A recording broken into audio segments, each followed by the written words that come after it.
Joe, help, Joe. Yeah. Joe. Yeah. I've been trying to tell you, I've been texting you and trying to put it on the chat. I've got no fucking show view. Okay, hold on. We're live, by the way. Hey, everybody, welcome to the show. Hello. It's been a nightmare again. Let me just fix that for you, Greg. Doesn't matter. That better? Oh, there better? we go. Right. Much better. Good evening. Hail beta. Welcome to the show. I'm Joe ET, and this is... Fucking confused.com. Confused Greg Dolphin. First of all, how's it going? Off the bat, we need to apologise on behalf of fucking our video call provider because they seem to have nerfed the connection. So Greg's going to be a little bit pixely tonight. That could be a good thing or a bad thing.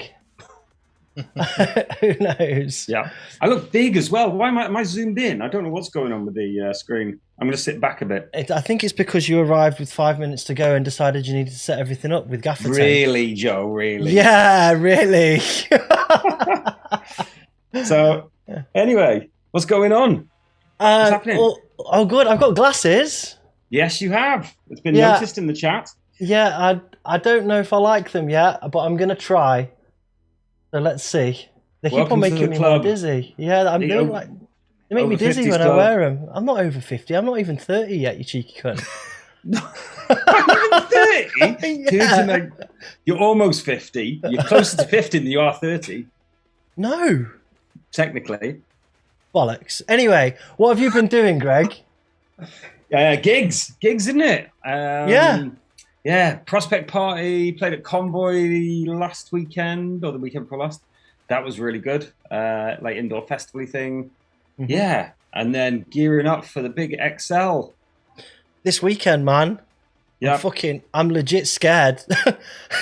It's a proper big party. I'm going to ruin myself.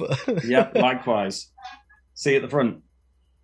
I can't even put these glasses on properly. Like, I'd be looking like a dickhead.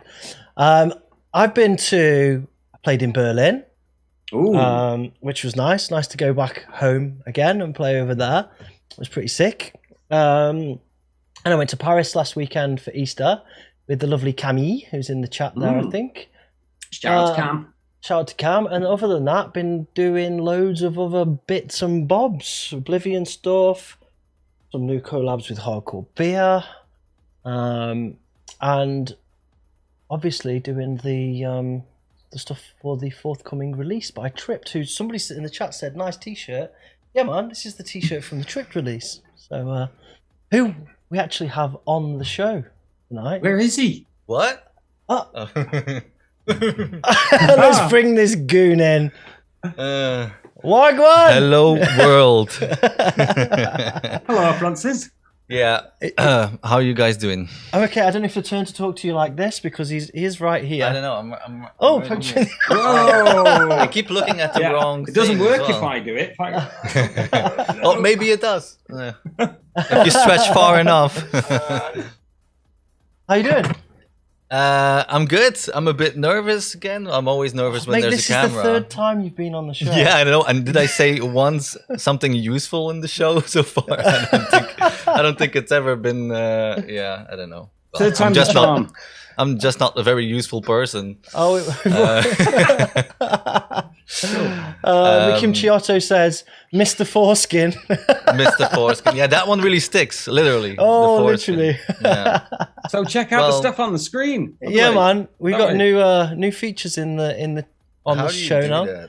So basically, if anybody asks a cool question or says something cool, then I can basically put it onto the screen. So, Jacob, I wonder what Joe uses all these cameras for. Ask your mum. Oh, here we go. Oh, we've lost Greg. Greg, I think we've broken Greg. Oh, there he is. Okay, there we are. Before we get started and say hello to everybody, reminder, this show is sponsored by Hardcore Beer. Head over to hardcorebeer.nl and use the coupon code Oblivion Show at checkout and get yourself a nice big fat bonus. Boom! Right. You say big fat bonus? Big fat boners, mate. Boner, yeah. It's because I'm here. I don't think these glasses are going to work because I didn't bring mine for that. No, it's making that text blur. Well, fuck these off. Let's go blind mode. I don't see anything either. So I think that's a good thing. On the show today, we've got New Blood, as ever, our favourite feature. We've got Francis here, you got loads of music to play, haven't you, man? Yeah, and I would play it all if I could, but but I have to still wait a little longer. It's been a long wait for most of the tracks already. That's why I'm quite hyped to let some of it here. But there's loads of music coming. It's just the waiting times now are incredible, especially if you want to press it on vinyl these days. Tell me about it. Yeah, but it's still worth it. So we've got your forthcoming Oblivion 19 release to play, and we've got some white labels here. We've got a bunch of these that we're going to give away during the show. Francis is going to decorate this I'm going to draw some cocks on it, as usual. He's going to write people's and names that's going to add value to it. Then we'll get it. So we're going to do it one of two ways. We're going to do a giveaway competition in the chat, where I'm going to ask a question at some point. Whoever gets it right first gets themselves a copy. Boom, really easy. Another way to win is to share the stream. Do that right now. Share it, like it, and tag #Oblivion Show when you share it on your social media. And the other way to win a copy is to head over to the Oblivion site right now or during the show and keep an eye on it, because there's a special bundle about to drop there. And if you buy your bundle during this show, you get the chance to win a free white label. How cool is that? Super cool. Super cool. I've got a little bit of a problem to fix. My picture looks much better. Yeah, it seems to get better. I'm just Zoom being a dick. Now. Yeah, Zoom is being a dick, indeed. All right, well, before we move forward, I guess we'll just go and play some music from the New Blood. So, straight into New Blood. I guess, actually, Greg, could you just say some shouts to the chat, please? Because I need to fix something. So, give some love to the chat, and I need to just fix something here. Thank you. Super. So, shout out to Mr. Dean Devastator in the house, Kimchi Otto, Luke Gooden, Flexing Flexer in Extraterrestrial Excrement. Interesting, with the Prospect logo. Cam, of course. Chris Degradun. Mr. Cement T, which is an awesome name. Jacob in the chat. John Pert. Everybody. All the usual crew. Shout out to my sister, who I haven't seen, but I'm sure she'll be around sometime. Rig the Mort. Industrializer. N. Stostakovich. And on and on and on. And we'll do shouts to more people as we go. But yeah, everyone in the chat, what up? Thanks for that. Sorry, yeah, your camera was cropped badly and it looked a mess, but I've fixed that now because I'm the best, obviously. Right, you do look a lot better. Right, without further ado, after that lovely bumpy start, let's get ourselves into New Blood. New Blood. If you haven't heard New Blood before, this is where we accept submissions from people who would like feedback on their music from us, from our guests, and also from the chat. We've got 8 submissions today we put together. If you didn't get on the show this time, sorry, we couldn't get everybody in that submitted. Please continue to submit. I really appreciate it. Okay, wow, what happened to Greg then? First up, on New Blood, we have Rupture, the Apeth.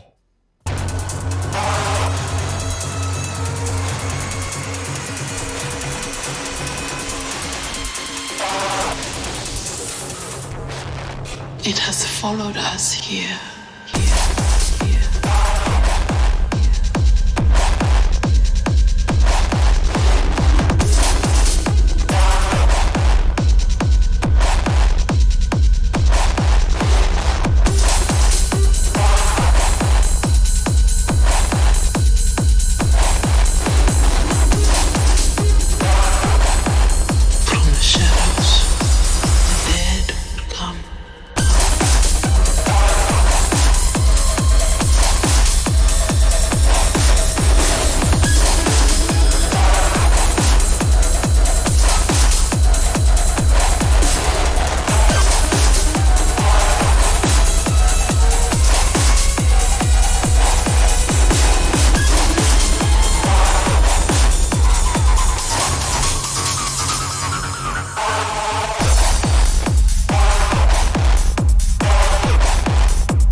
Mr. Rupture.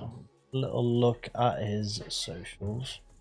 I don't have any notes from him per se, but this is Vinny from Belgium, Rupture. Actually released on the Dolphin Death of Theocles thing with Jeffius. Not much more to say. He's from Leuven. Yeah, Vinny, yeah. I think we all know Vinny, right?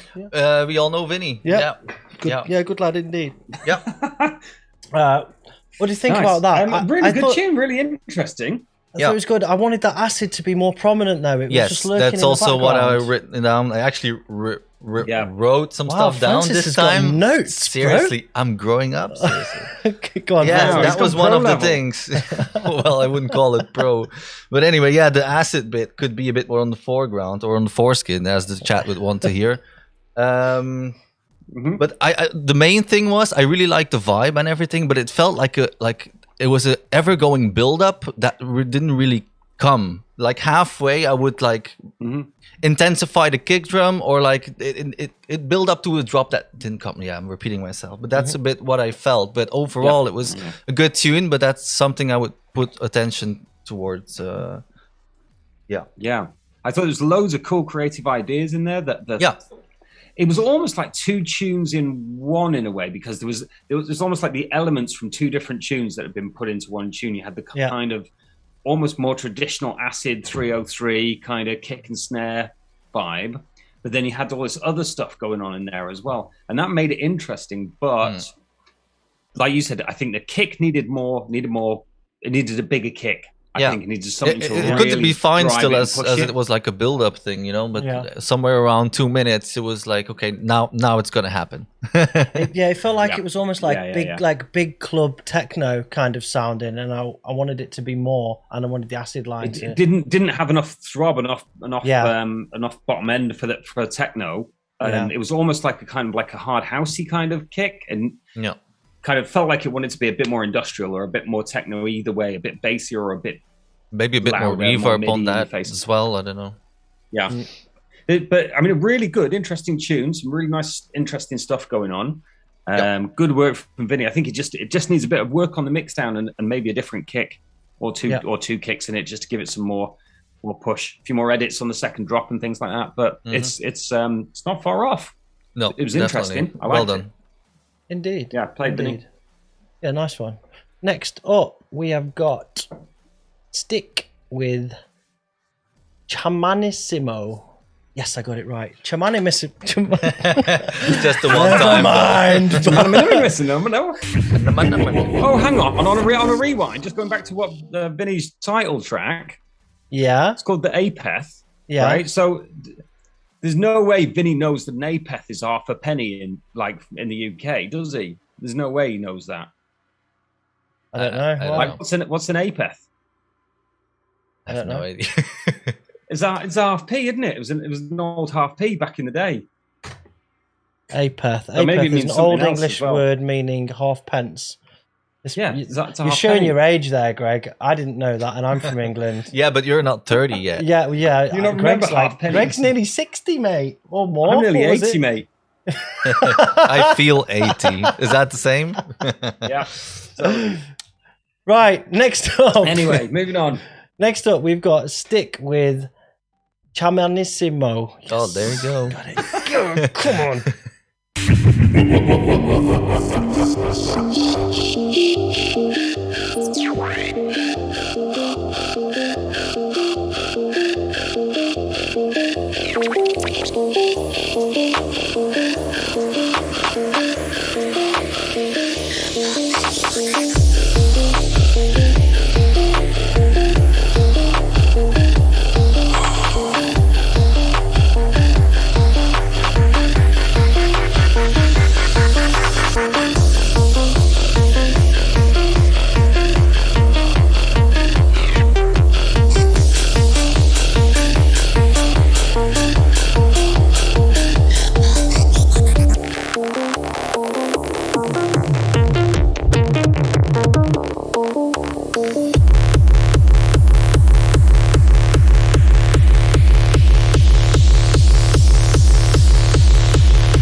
All right, so we have got, this is Stik. Stik is a Colombian DJ producer of hardcore techno and all of its subgenres.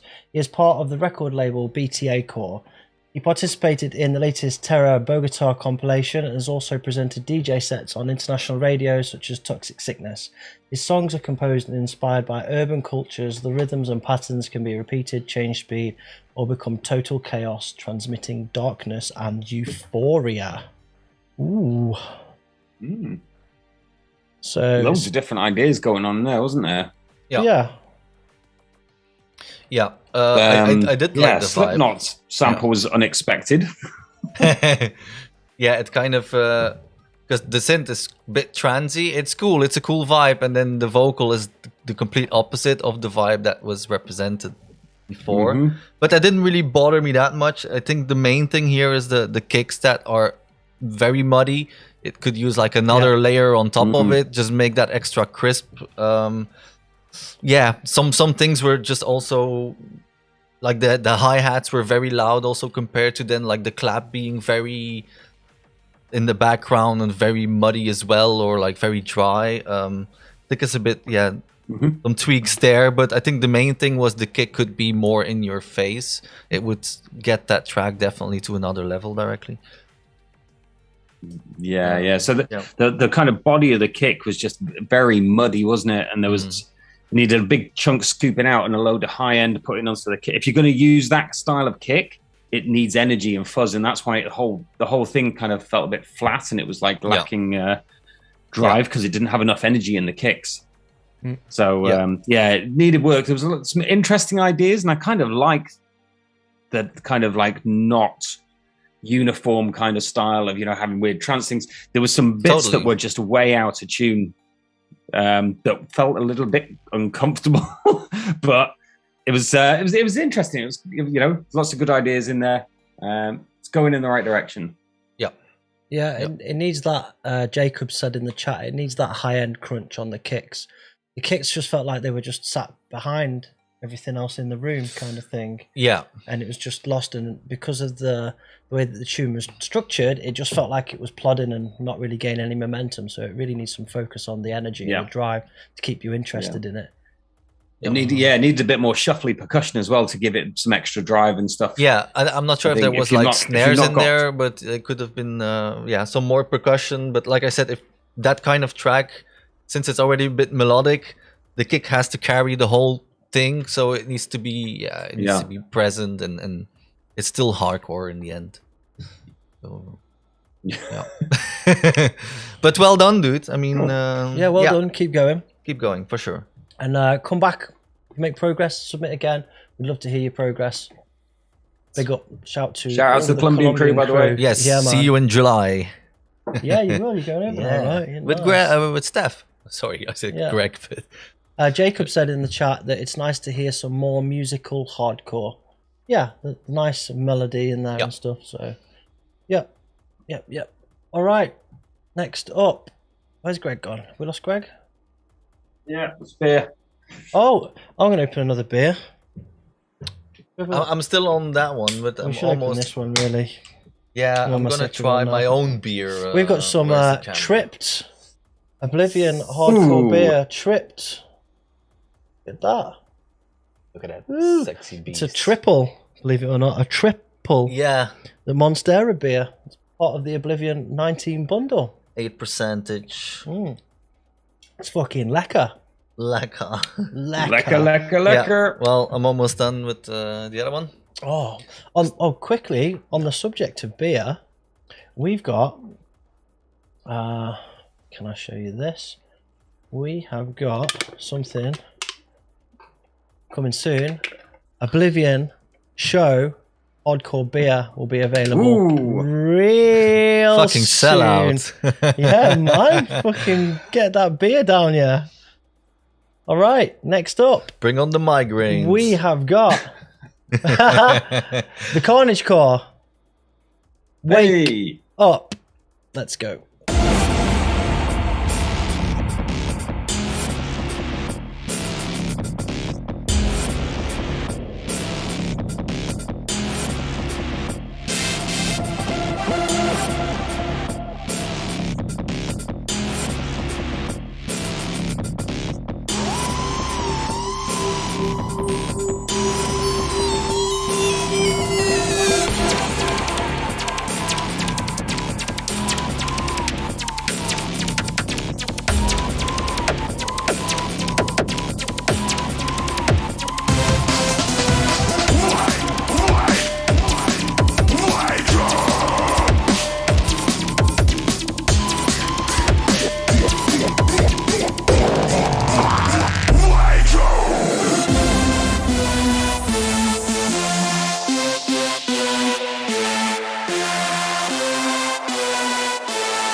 Carnage Core. What was that? All right. That was the sound of Carnage Core. Sorry, I'm heavy distracted there. This is... Oh my god. It's not my fault. I'm pressing all of the buttons. It's that trip beer, I think. Here we go. Yeah, it is. I've had 2 cans of that triple beer and I'm feeling that. Feel that. Carnage Core. It's the masked duo. X and Carnivore teamed up to bring both the hardest drum and bass and hardcore subgenres. Who's taking the lead on this one? Guys below. I'm going to kick off first and say, not fan of the synth. It got really old really quick. +2. Yeah. I thought we were going to be getting a bit of jump up drum and bass for that synth. Yeah, it's a bit cheesy there on the synth. Yeah. Oh yeah. Thinking that. Yeah. Well, the kicks were okay, but for me the really good. Yeah, the synth took all my attention away from that almost until it just wasn't my cup of tea. But there were some cool elements like that second part, that more breaky, the like intermezzo kind of part was cool. Did I write everything else down? Oh yeah, I really like those bleeps too. Those old cool. That was like my favorite thing of the track, and it reminded me of like Aphex Twin. Also sometimes uses those bleeps, and it's old school stuff. So that was like my favorite part of it. There was loads of good elements in there. The kicks were really the mix down's good. The kicks were strong. Yeah, definitely. The everything felt in the right place. Like the kicks, the breaks, the snares, really nice percussion. Everything felt well executed. Just for me, that synth just a different work. Pattern or sequence, or maybe experiment with I'd just get rid of it altogether. Yeah, try and come up with something else, and It's apart from that, I mean, obviously they like the synth and stuff. I think it's a bit divisive. I don't know what the chat said, Joe. But, I think it's a bit similar in the chat. Rated with that synth. Some people say would like it a bit faster. Somebody says, Dean Allman says, reminds me of a bonus track at the end of the album. It's a bit random. What else have I got here? The kicks are cool. This is Jacob23. Kicks are cool, really well structured, but not about the screechy lead. The melody is a bit basic and repetitive. Dean Devastator saying distort that synth a lot and it may work. I think if that synth comes out, then it changes the dynamic massively, and then go at it from there, I think. Hey Jay Trusted joined the chat. Hey Starving Insect, what up? Alex, how you doing? Actually, it's a good time for me to reveal Stormtrooper. What up? Segue. Mr. Starving Insect is going to be joining the channel. You may or may not have seen his videos where he recreates classics. So he did which ones did you do, dude? Jack Lucifer, Forgotten Moments, and there were some other ones I also forgot now, off the top of but my head, he's much more than just that. His productions, his last EP, I think we're also playing something on the What's Hot, or it didn't make it. Sure. Okay, well, I suggested it. I know one of them. Anyway, very decent productions, and I like the doomcore style, and so kudos. He's going to be coming onto the channel and doing some of his projects where he recreates classics on the channel, but he's also going to be getting involved, hopefully, behind the scenes with some cool new up and coming stuff. Which brings me on to another topic that I'd like to talk about, actually. My beer is amazing. You like your beer? I'm replying to what I can read. Look, okay. I have a kitty. We got a cat. Do not let the cat. I'm such a cat person. Okay, so as some of you know, and some of you don't, we now have the channel configured so that we can accept members. So. Do we really want that? Yeah, we do. Where is YouTube? Here we go. Okay, so we have a membership scheme, and we already... Oh, Stormtroopers just subscribed to the channel. Easy, bro. So, Hey. It's for that beer. It's for the beer, yeah. So on our YouTube channel, if you'd like to support us a little bit more, then now you can. We've made it quite easy to do so. And it can start from as little as $1.99 per month. What you get for that is you get loyalty badges next to your name in the chat. Like you can see some of the people there with green names with the little Oblivion logo next to them. You get all the custom emojis that we use in the chat, so you can drop the Dan Dormouse if you want. Everybody loves a bit of Dan Dormouse. Hey guys, welcome back to my channel. Nice. You get 5% discount on oblivionunderground.com purchases. You get shout outs, you get access to the community, and you get exclusive Discord member ranks. I'll come on to Discord in a little bit. So that's tier 1. Tier 2, you get everything that I've just said, right? And you get all of the Oblivion Underground digital releases when they come out. What? Yeah. And this is $2.99 a month, right? So if you're a fan of Oblivion already, and you oh, there we go, Clem's just joined tier 2. Oh, and there's Dormouse. Woo!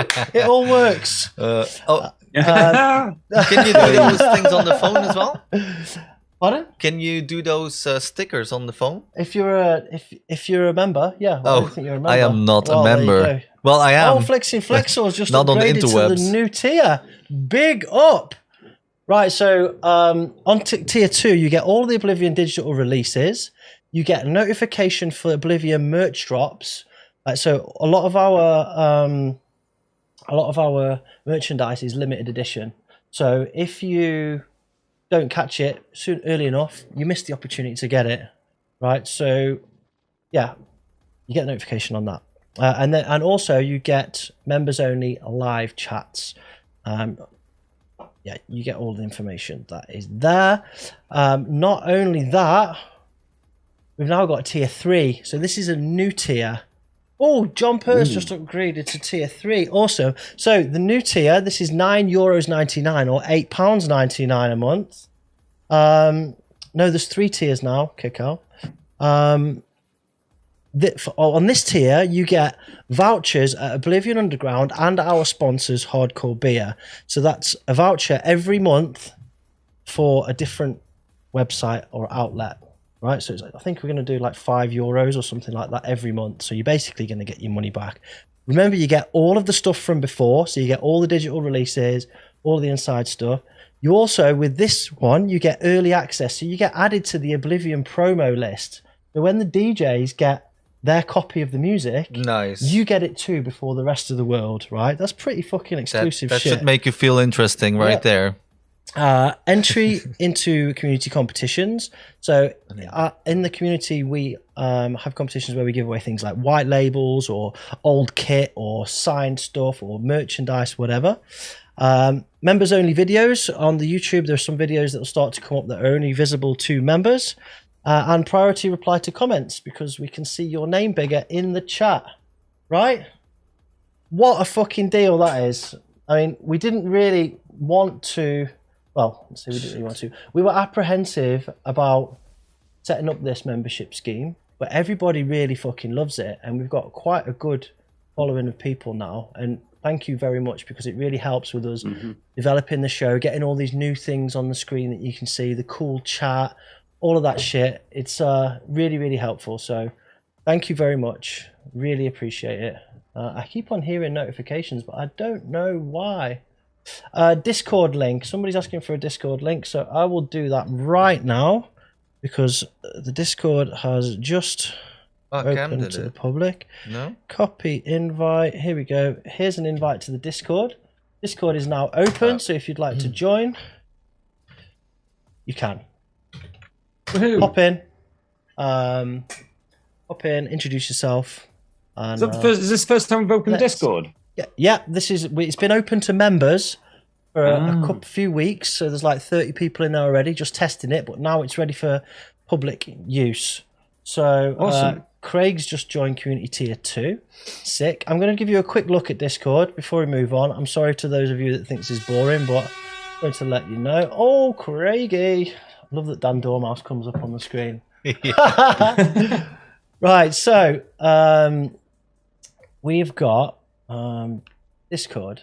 Okay, so this is the Discord, right? So if you've not used Discord before, basically Discord is like Jay, to upgrade to tier 3, you just go and click on tier 3. Shout out to Misha for going to tier 3 also. Wasn't expecting to be this busy. It's like being in a slot machine in a casino. But, yeah, man. Butterfist upgraded too. So yeah, if you haven't used Discord before, basically it's like Skype meets IRC meets chat channels, forums, like a brain dump of it's like a brain dump. Streams. So we've got shout to Wouter for subscribing, big up. So we've got the Hangout. We've got all of these voice chats here. Hangout, mentoring, members only. Mentoring is where we do one-to-one mentoring with artists. Hangout is for everybody, and members only is a members only chat. On the next show, we'll be bringing people in from the video channel on Discord live into the show to interact with the guests. Then we've got general chat. So we've got an introductions channel here. We've got a chit chat here, which is just people talking shit, just, whatever chat. Members only, which is where you get updates on stuff that's happening that if you're a member, then you can see this and nobody else can. Might get backstage information about things, first drops on merchandise, all of that kind of stuff. But community chat is show specific talk, what's going on, who the next guests are going to be, etc. Then we've got like creative zone. So if you're a producer or a DJ, then you can talk in here about production techniques, how to do things, sample packs. If you're a DJ, ideas about how to mix, how to use record box, all of that kind of stuff. Gaming, if you're into gaming, then a place to meet people who game. Graphic design, if you're a graphic designer or if you've got a question about graphic design that you think somebody in the community could answer, then you can post in here. Same with video design. Streaming, if you've got a question about your streaming setup, I will reply in here and help you. And then in the link sharing here, we've got, in order to declutter all of these other ones, we've got specific rooms for sharing links to your tracks, DJ sets, movies that you're watching, app videos, and memes. Yeah, so, and then there's a meetups section as well, so we'll be putting meetups in there to meet each other in real life. So, there we go. Woo! Well done, Joe. Thanks. That was a hell of a lot of propaganda. Yay! So the cat's back. Discord's fun though. It's impossible to keep. It's impossible to keep up with it. Yeah, it's a good place to just jump in and be like, hey, who's about? What's going on? So, yeah. Right. Thank you to everybody who's become a member. That was fucking excellent. So, respect. Nice one.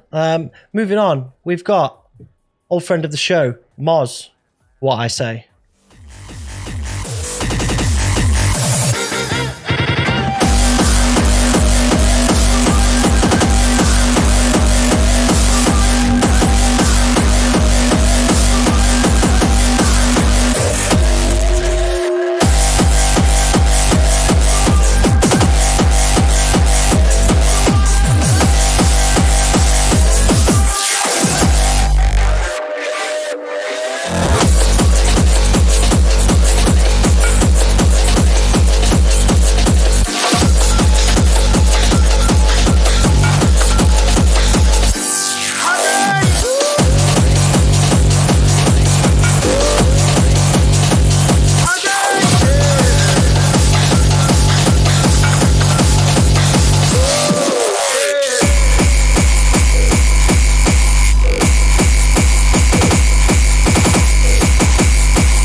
That finished a bit suddenly. Yeah, I was still headbanging. That track confused me. It was good. It was like that. I think it's the vocal. It just completely threw me off. Yes. Yeah, I don't know why. It has a funny vibe to it, but it gets you like in a summery kind of mood. I must say, when I listened to it at home, I was like, it kind of gets old halfway. But now that I had a drink, I just want to keep dancing to it. Yeah. So yeah, no, it has this really fun vibe to it, and yeah, I don't know. It brings me in a summery mood as well. Yeah. Or it might be again the trip beer. Stormtrooper in the chat says I fun. like that tune, funny but well done. And Stormtrooper says he would play it. Yeah, maybe I think it's the kind of tune that would pull half of Bristol out of its K-hole. Yeah, for sure. Yeah. Francis? The only thing I could note, well, maybe not the only thing, but the break beats could be a bit more on the forefront, perhaps. Maybe boost the transient a bit, or I don't know. But overall, it didn't bother me. Like I said, it's just it's a fun track. Yeah, totally. I mean, yeah, hats off, Mozz. There was, sometimes you just want to make a tune that's just a good laugh, and you have a bit of fun, and you kind of throw your beer, and and that was it. That was it. It was just, really good. Nothing too, it wasn't too serious. You don't want to kind of critique it too hard because it's just having fun, isn't it? Yeah. So yeah, spot on. Well played, Mozz. Because he does more faster stuff. Well, he's just been signed to Speed Core Italia. Yeah, that's what I thought. Yeah. I know he does a bit of terror stuff, so this is great to hear. You're doing the slower stuff too, and he does everything. That's what hardcore is about. Hard trance, happy hardcore, all the way up to like trance. Ooh, not listening he's anymore. He's good at that shit, man. Okay, he's an OG, man. Mozz is from my hometown, Stafford. We know each other from Stafford. Nice one. Yeah, big up, Mozz. Respect, well done, man. I hope you're keeping well, my brother. Next up, we have got and Gordon Patton. Respect for becoming a member during that track. Nice one. Don't forget to use your amazing emojis. Oof. Right. Next up, we have got. Oh, this is good. Jacob, he's in the chat. Say no more. Let's go.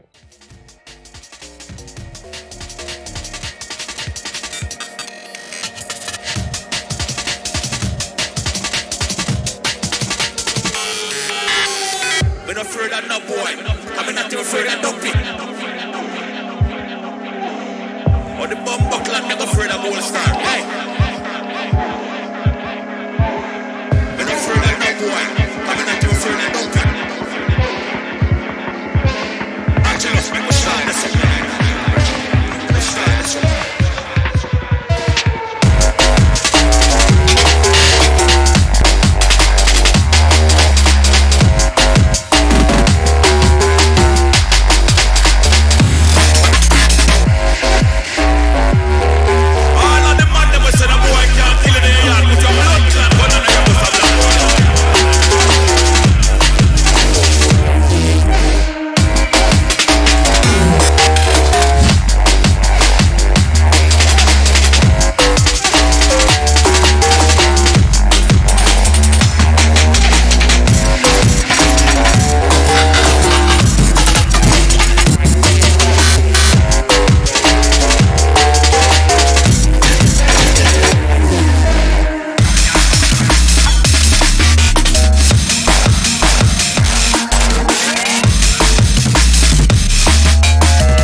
your shirt, hold on. Big up every soul money now. A bad sound up on the land, Richie. And like your wish back, I said, people come from an ambush.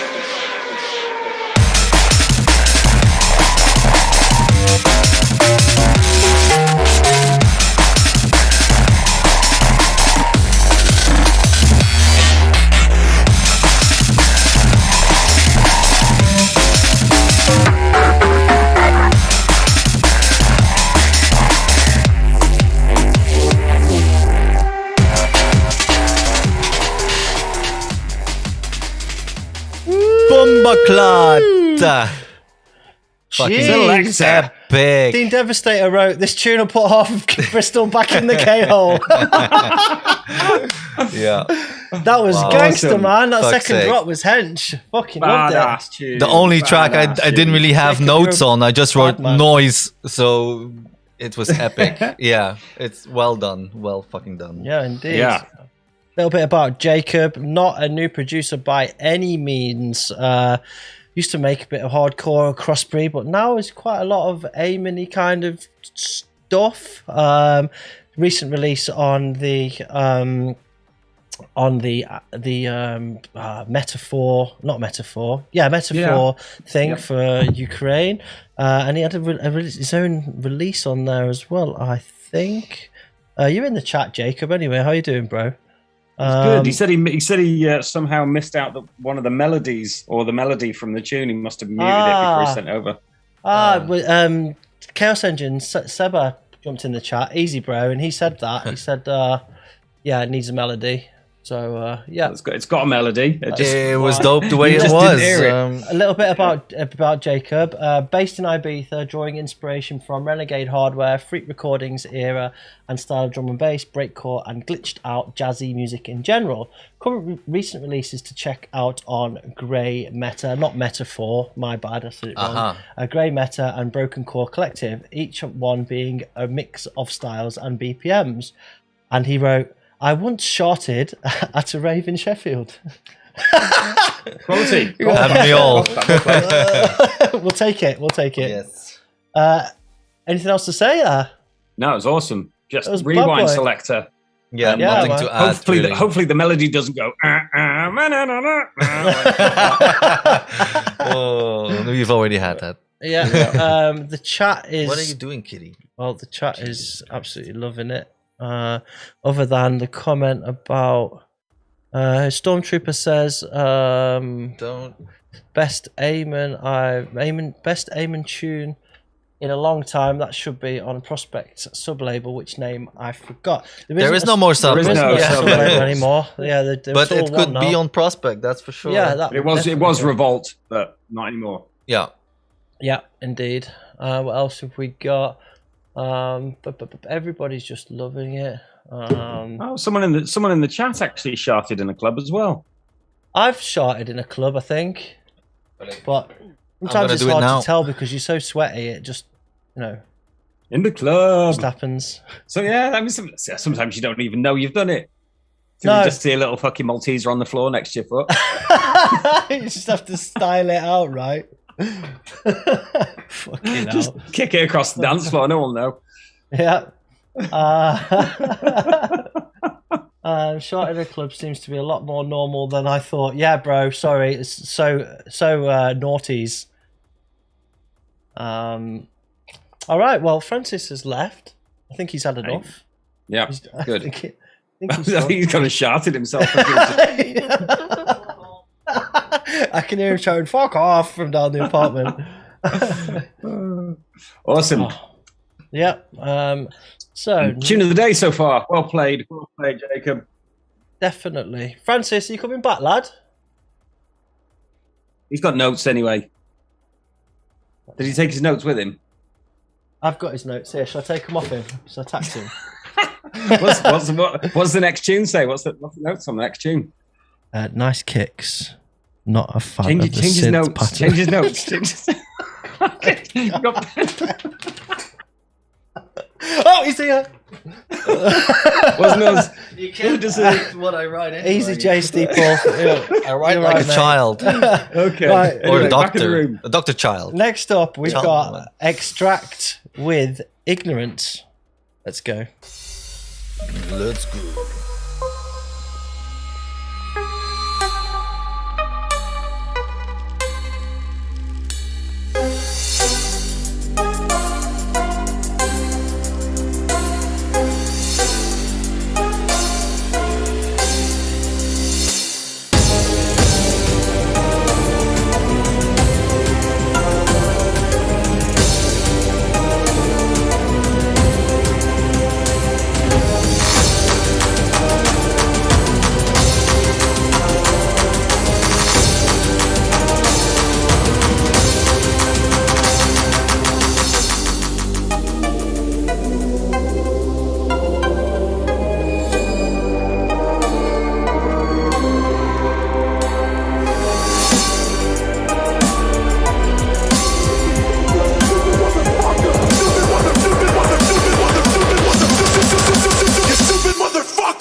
Right, I put a little poll in the chat there, just to see what you think of those new visuals that we've got on the show there. Let me know if you like them or if you want us to fuck it off.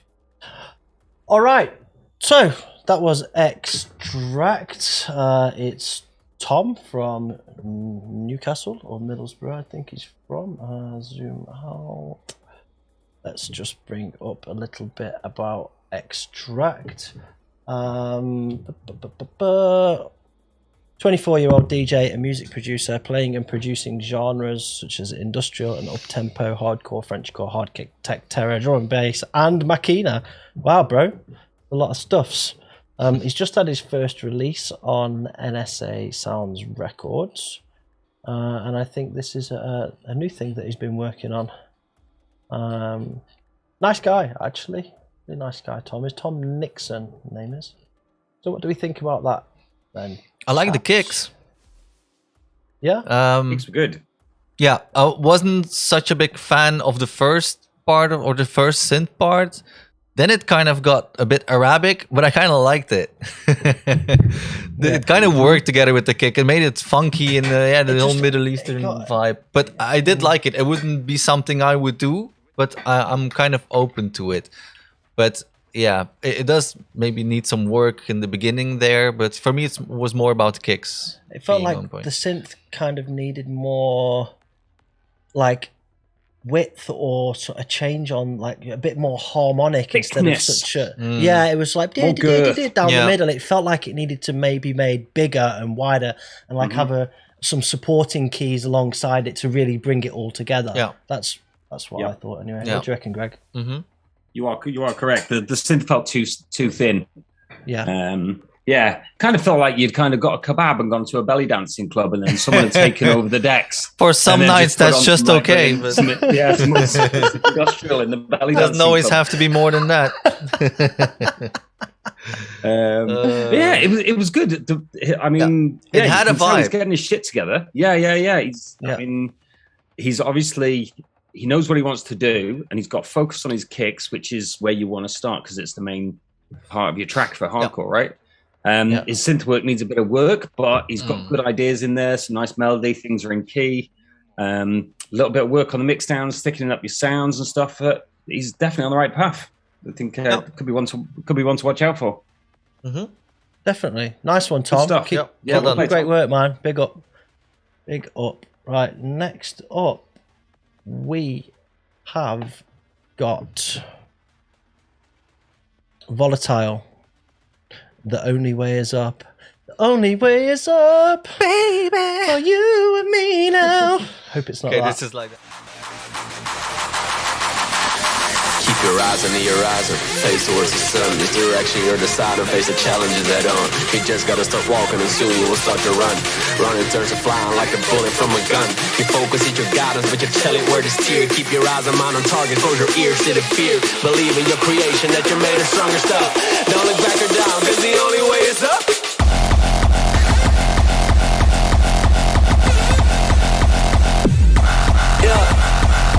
Don't look back or down, cause the only way is up.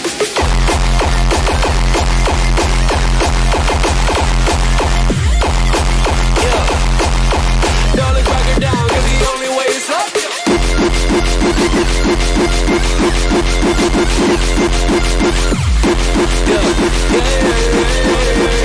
the only way is up.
Got the message?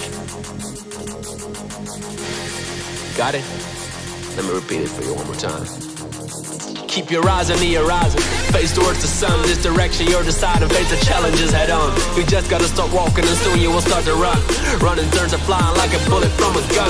Your focus is your guidance, but you tell it where to steer. Keep your eyes on the target, close your ears to the fear. Believe in your creation that you're made of stronger stuff. Don't look back or down, cause the only way is up. I shake my reality, I just can't stay mad at me. Even though life can be tough, I am made of stronger stuff. I shake my reality, ignore negativity. Focus on what makes me strong, makes me feel like I belong.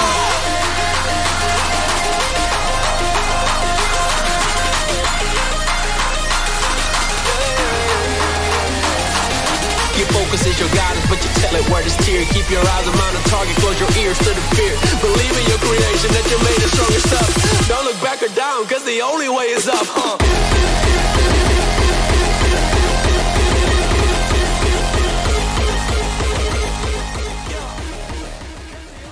All right.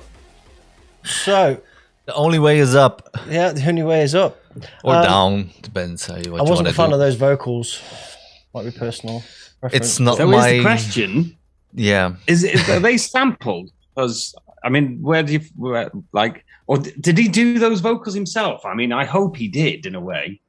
Yeah. Otherwise, he would know that kind of music to sample it. Anyone in the chat knows it, then call it out. I'm going to tell you a bit about Mr. Volatile first. Yeah, go ahead. Is he volatile? I hope so. Here he is. My name is Marco. Not my name. His name is Marco, and I'm currently studying music at the Academy for Popular Culture. You're getting attacked by the cat. Yeah. Why? I know you want to come. I tell you what, these beers really work. Yeah. I'm all relaxed. I'm currently studying music at the Academy for Popular Culture in Leeuwarden. Leeuwarden, sorry. I've been DJing and making music since 2008, but recently I've been making big steps in finding my own sound and the production value of my tracks. I've got a big passion for rave culture, hard styles, and heavy beats in specific, as being on a rave feels like some kind of utopia to me in how I see and interact with people.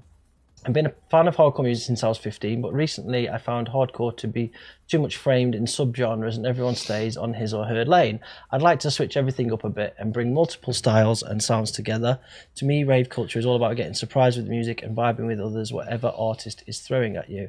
I hope you can feel this in my music and enjoy it as much as I do.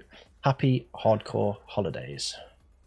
Happy hardcore. Right. So if I two words you don't put next to each other. Right. Forget about the vocal, which I wasn't a big fan of.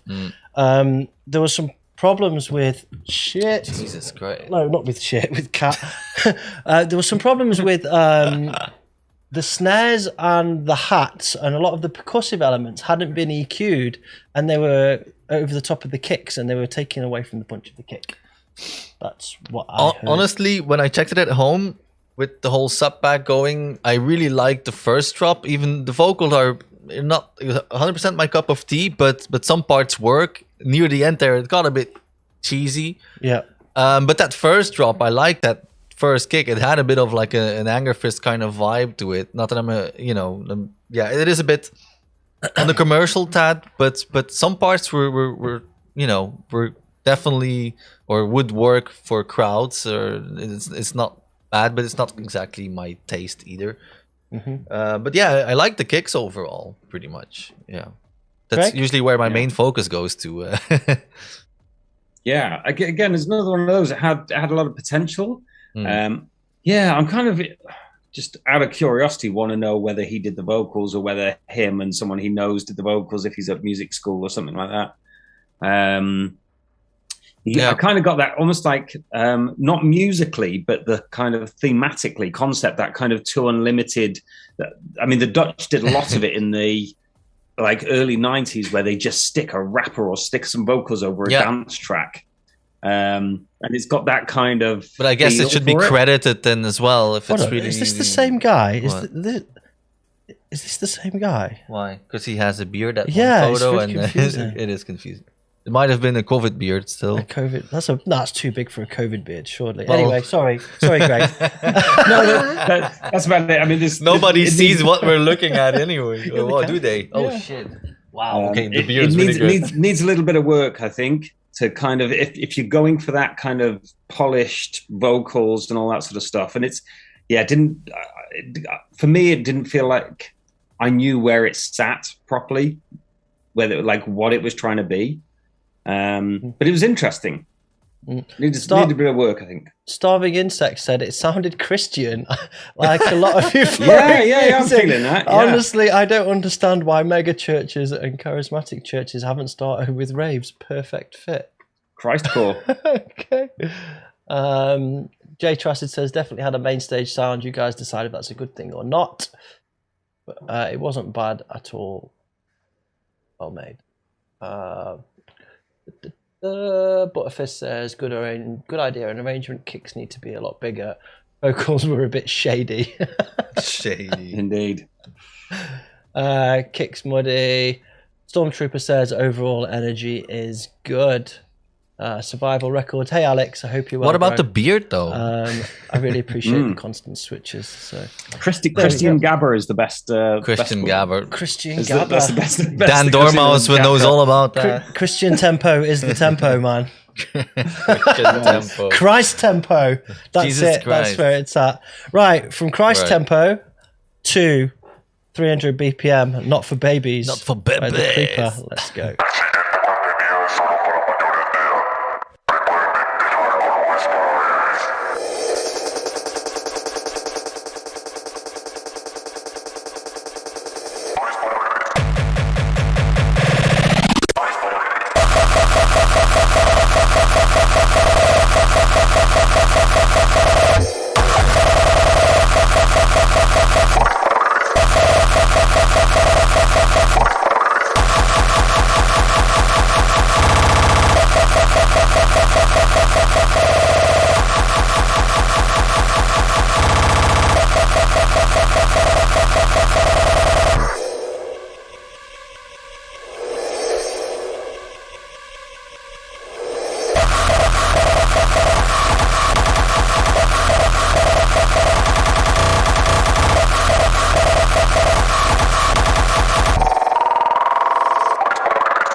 Well, the claw. I just shorted myself.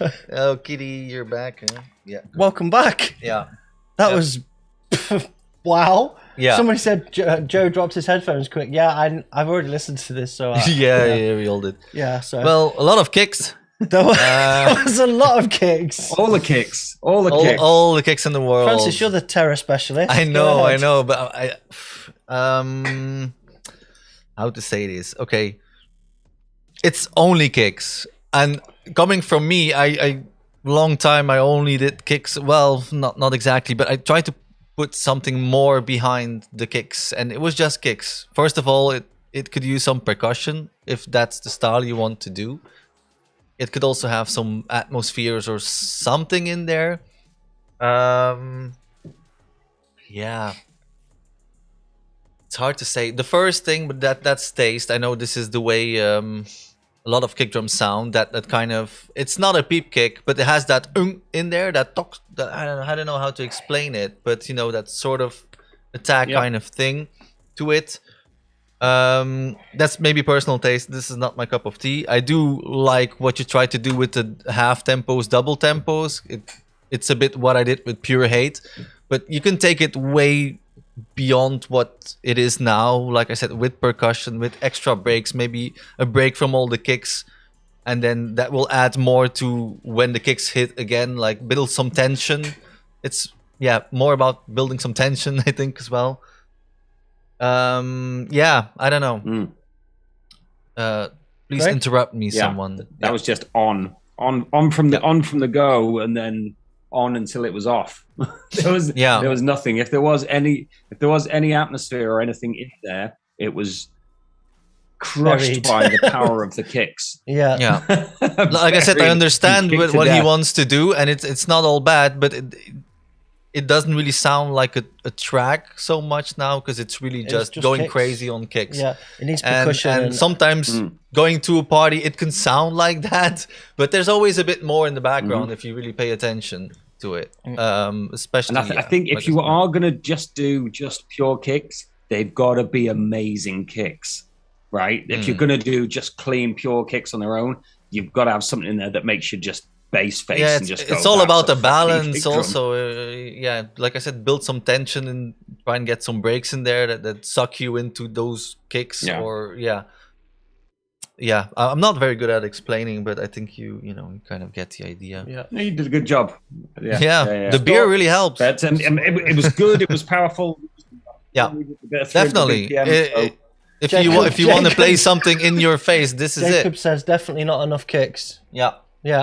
Stormtrooper said, "No, my baby definitely not for babies." My baby it was in the title. My baby disagrees with this track.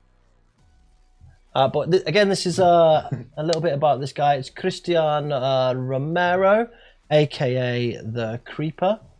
He's a terracore and speedcore producer Colombia, from Volatile, from a BTA called Krew.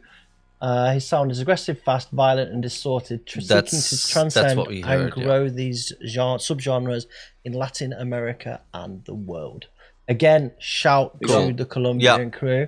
Keep going, man. Yeah, keep going and keep coming back, man. Definitely. Big up. And big up to Herbert for submitting and also giving these guys some mentoring stuff. Yeah. You see you, bro. Props. Respect. Yeah. All right. That was the end of... where is it? Yep.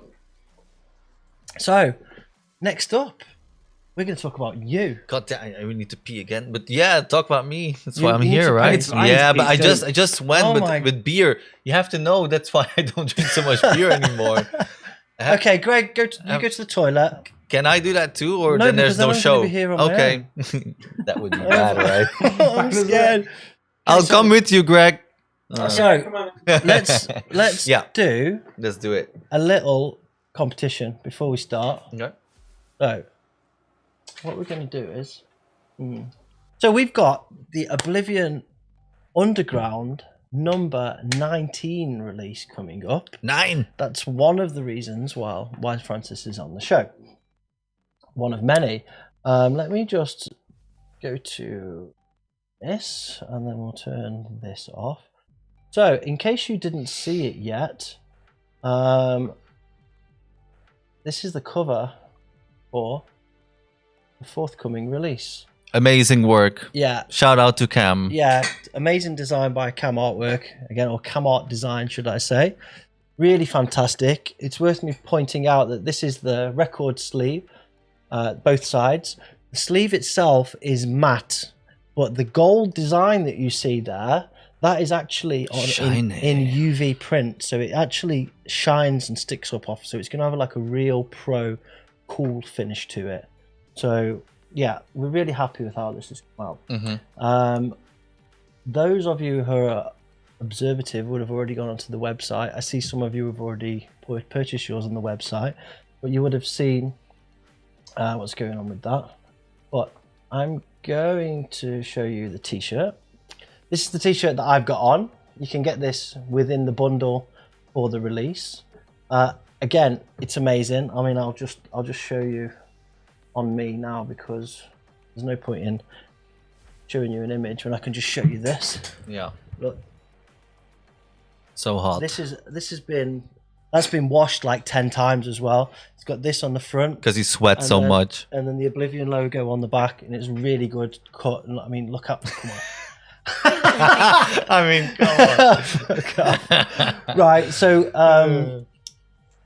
so yeah, it's not, you don't need a UV light drastic. It's it's like a selective varnish, so it's like a shiny layer on top of a matte layer, which will make it pop.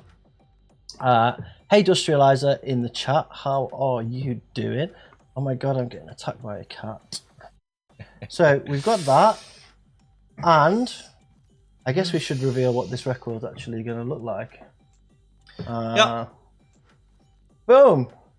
Look at that. Look at that. So this release will be gold with a pink splatter.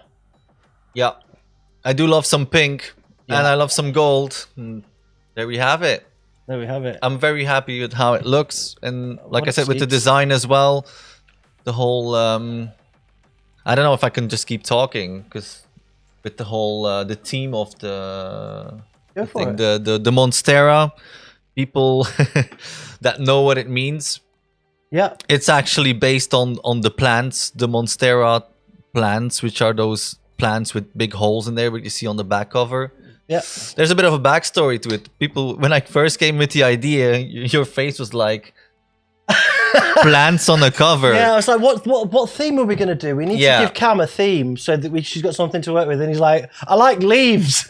I like leaves. But you have to understand that during the whole COVID period, when life stopped being live for me, when there were no more gigs or no music, a lot of things changed. And one way to deal with that free time was managing plants. I just started to get really into tropical plants, and these ones were a big part of it. And I just really love the way they look, and working with them brought me a sense of calm. Like really, I really enjoyed it, and I still do. It gets a bit more difficult to really manage them now since bookings are back on track. Just take them with you. Yeah, I still really go far into it, but I really I went with that idea to Cam, and she blew me away with it. It's exactly what I had in mind, because it's not easy to just drop a vague kind of theme to someone, then go ahead with it. And then you can also interpret it to Monstera, because it's basically monster that kind of brings us to the front, which is not a Speedcore Italia logo, but just a skull from a cat, which always looks like a skull from a cat. Yeah. Because it's kind of linked to that. And the colors, the gold, the pink, I love it. Well done. Yeah. So this is your first release since the first release. Since the first one. Yeah. So, which is still an epic picture disc. It's up there actually. Should I grab it? Yeah, grab that. Okay. Here we go. All right, so that was Oblivion number one. You're on this as well, Greg. Look. I am indeed. Greg. Yeah. Dolphin. Yep. That was Oblivion 1. If you've got Oblivion 1 in the chat, let us know, because it's pretty difficult now. Not bad. Yeah. But so let's do a quick competition. So we've got a bunch here, before we play the music, we've got a bunch of white labels here for the release. This is Oblivion 19, a load of them. Francis is going to customize them. Yeah. And squiggle on them. Here's a pen. Yes. Right, so what we're going to do is let's do an initial easy competition that anybody in the chat can win. Anybody, right? Question is this. What was the name of Tripped's track on Oblivion 1? First one to answer this gets a white label, and Francis will write your name on it right now on the centerpiece. He's already drawing a couple of dicks. He's already drawing dicks on it. Oh, Butterfist is in. 4 minutes of waste. Oh, Butterfist wins that. So I write that? Yeah, you can, if you take it out of the sleeve, right on the actual middle bit there. Oh. Yeah, right on there, right, to say, hello Butterfist or something. Nice one. Unlucky to everybody who missed out on that. Andy, that's yours, bro. So who put 10 minutes of waste? There you go. Butterfist, winner. There you go, lad. Dean Devastate, I let someone else have that.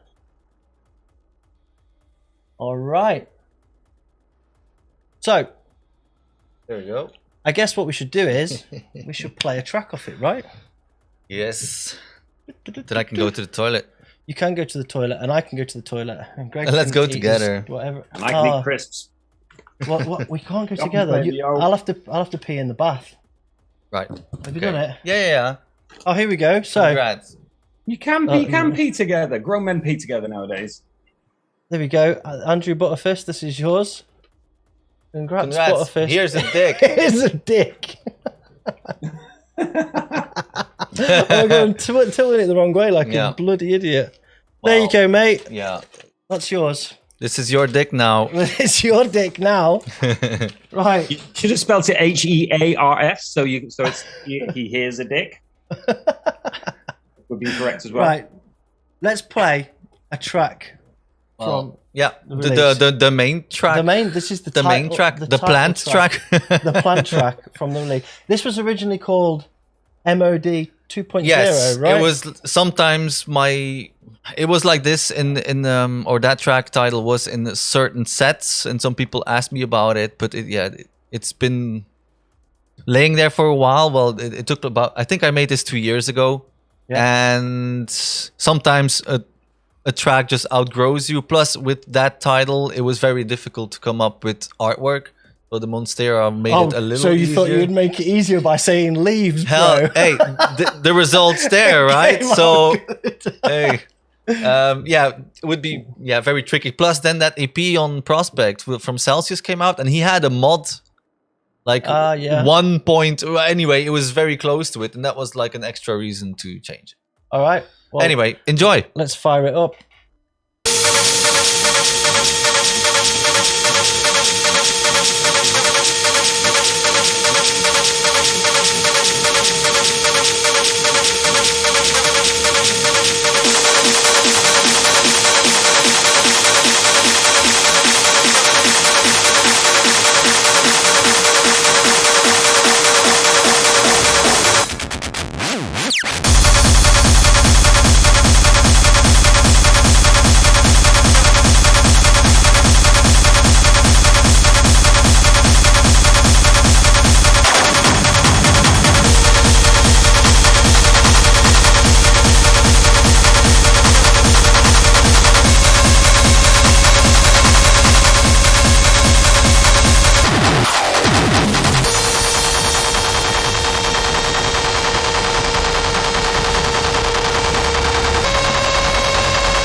I can hear you. Fucking hell, we're muted. Say it again. Okay, I can hear you. That's so weird. Yeah, oh, really? Yeah, no, yeah, you can. Well, I was saying this is not the complete track or the full track. This had a bit of a copy paste in there to get to the faster parts.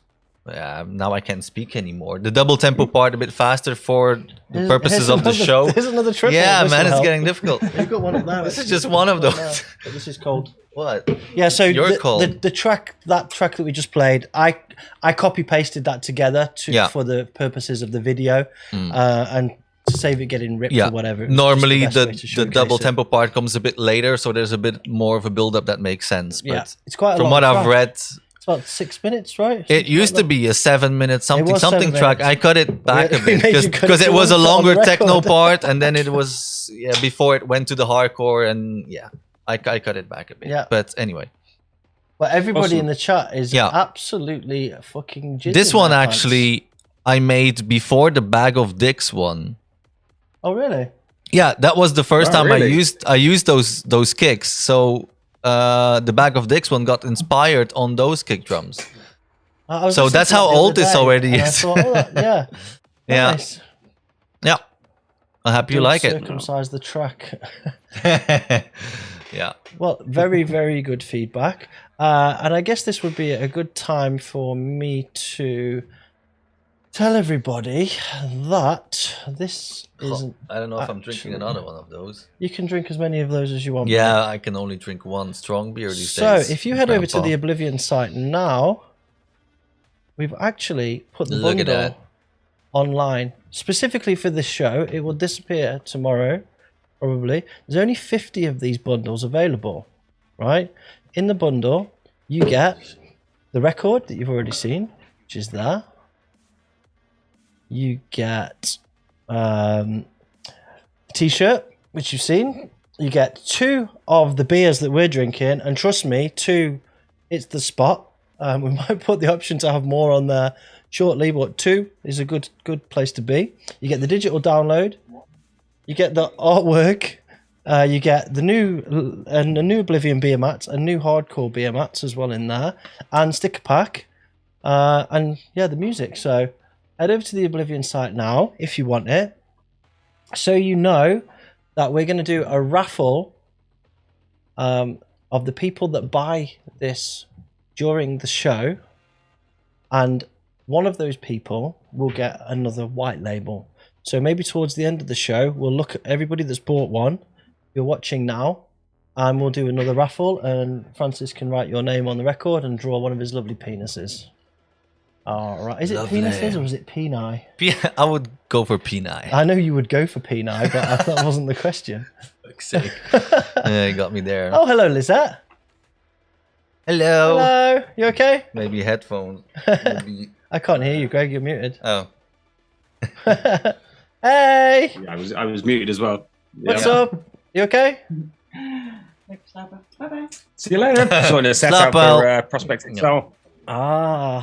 Hey, Robert. Robert is in the chat. Robert. Hey, dude. You okay? I ordered... Drastic says, I already ordered over an hour ago. I guess that still counts. You still didn't get it. No, is it still not arrived? No, it still counts, of course. Anybody that orders the bundle within the show gets a chance to win one of those things. I'm going to play the other track.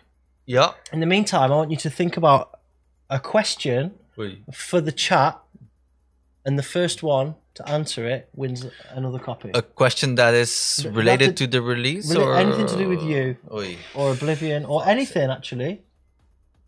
In the meantime, let's play the other track off the release. This is a 220 track with, let's say, UK/Australian kind of old Australian vibe. Yeah. Okay, I'll go with that. I think it has. Yeah. Let's go. Yeah. Well done, Joe. You should make the question. This is Dripped. Small Town Crooks.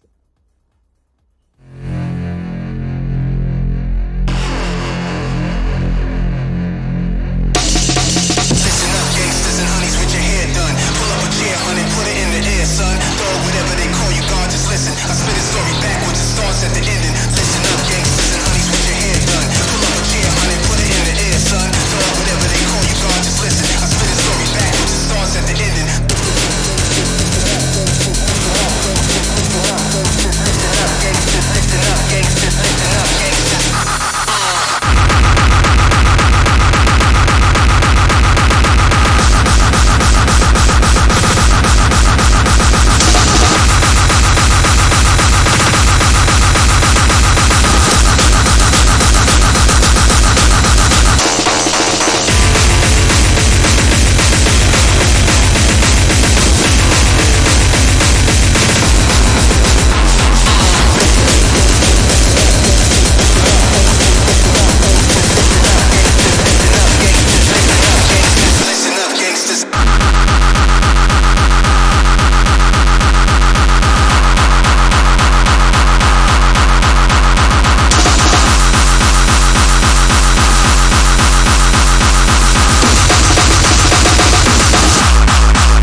right. Small Town Crooks. See what I mean now about the old UK Australian kind of vibe? Yeah, definitely. Yeah. Tell us about it, man. Yeah, for me it was a bit inspired about, or there's definitely a big source of traffic in there, especially towards the last part, which is actually not featured in this track, but it has a bit of a long break with some of a breakbeat, and then this dirty, distorted 99 kick drum in there, and yeah, it brings me back to the old traffic stuff, which I'm a big fan of, like in general of traffic. I wanted to do something with a vocal, but it was difficult finding vocals that has not been used by either Hellfish or Greg. So yeah, but I love doing that stuff too, but I haven't done it so often. It was fun to use a bit of acid as well, because acid is a big love of mine, not the drug but the music. Both. Yeah, no, well, I'm not gonna say that, but actually, no, more the music. Yeah, it was a fun track to do, to be honest. There was a bit of a yeah, you can hear that, man. You can hear that it sounds like you've had a lot of fun making it and stuff. Yeah, some really nice kicks, loads of kind of switch ups and aims. Exactly, it's maybe a bit more familiar to my older. It's a bit of a nod to my older work. Those UK kicks, has been used a few times, but these ones work very well when you switch them with something more low and dirty, like those 909s, or it adds up to that surprise. You can really build tensions between those different parts, and yeah, this is something that I like to do. Still to this day, even though I've been making a lot of slower stuff these days, but like I said, it's 2 years old already, but I'm happy with the result still. You should be, man. It's often the way, isn't it? I mean, by the time your tunes get out, they're at least a year old most of the time, unless you just push something out quick to digital. But if you want a vinyl release, by the time you've from the first moment you kind of finished it and you started playing it in a few places and you get it into someone's hands and then it gets into a queue and then it's out, and it's a year or 2 years sometimes, It's just the way it goes. But this was now actually more than 2 years, and then it's the same with everything now. I mean, some tracks of my new album I'm not playing already anymore, and I'm working on another one, and I'm already playing stuff of it now, but I know that earliest it's gonna be next summer before it comes out. So but you cannot not play it either. It's just I've got a little video here actually. And this is why I have to kind of say that I don't want people to release my mixes and stuff, because there's stuff there that's going to come out in it might not be out for like a year, 2 years sometimes, and it's like I'm still crazy, sat on a set from you from 2000, because you played a remix of a fucking super classic at the 2000. Yeah, no, not 2000. Sorry, 2020. Same thing. It feels like the same distance away, right? So, wow. You need to open that beer, dude. Yeah, Don't come being a pussy clout here. Come on. I'm only gonna have one of the strong ones. We should have a shot, really. I'm now, that's exactly why. I'm now in a comfortable place, and if you want me to still find words, okay. I've got a video here of the record at the pressing plant, which I'm gonna tease. So let's have a quick look at this. Look at this. Oh, look at that! It's like golden poo. Yeah, poo from a unicorn. Ooh, that kind of sums up the whole record. Golden poo. Ooh, yeah. Give it a little dunk. The pink golden sparkles. Poo, texture like summer. Nice. That's nice.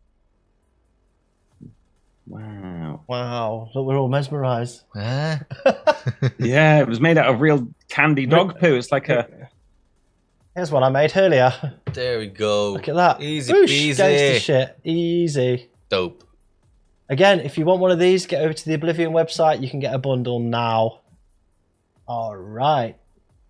So, another competition. Francis. Oh, yeah. What's your question? Well, I just mentioned that I love the acid, the instrument, and the music. I will add again. What was the first track, my first acid track that I did, or the first track that had acid in there? It's quite old. That's my question to you. Wow, that is difficult. That's one for super fans. I know. I will not give away stuff. Has it got a girl's name in it? No. Oh, It's I haven't older won this than competition. That. It's older than that. I'm thinking about. I think people are gonna have to. You can find it on. Yeah, exactly. Oh, spoiler. Well, like people. This one is for the real find. I'm not gonna draw dicks to everyone. I mean, there has to be a special person. This is going to be difficult for people to. Is it too difficult? Yeah. Can you say what label it was on? It was on Badback, not Madback, but the label used to call Badback. Okay. You asked me for a question. It took me way too long to come up with this, so I'll go slowly towards it on here. All right, and then we want Badback Records. Yep. Well, it's on the first one, so.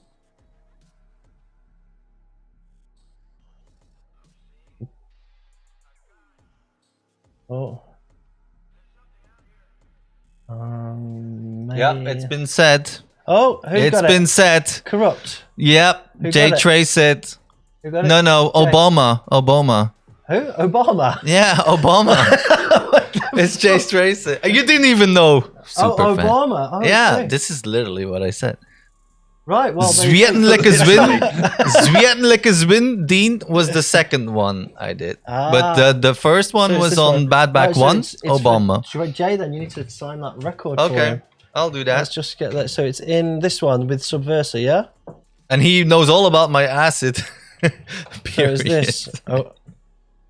is it Obama or Obomba? It's a nod to both. A play on game? Yeah, it's a play on words even. Yeah. All right, let's get that signed up. Well done. We'll move to the next one. Nice one, Jay. Someone's saying Discord invites are disabled. Is that intended? Robert, are you in the chat, bro? If you're there, can you fix that? I disabled that a little while ago because we were just keeping it to members. So, yeah. Robert, could you check to see if membership invites are disabled in Discord, please, because someone's trying to invite their friends. Yeah, it's all over it. Yeah, nice one, Robert. Thanks, bro. Oh, has he got his new car yet? He has got his new car. His new wheels. It's a fucking stonker, mate. He sent me a pic. I was like, ooh. Yeah. Ooh, right. That's a bad dick right there. I just got a bad dick. A bad dick. Yeah, I got it. That could be your new record label. Bad dick. Yeah, let's do another one. Sure. Okay. I just kind of slipped off the table there. My dick. There you go. Or your dick now, Jay. Yeah. There's your white label of Oblivion 19. Cheers, mate. Cheers, mate. Awesome. 40 years and I finally won something. That's the attitude. Bad dick records. Fuck. Don't tempt me, mate.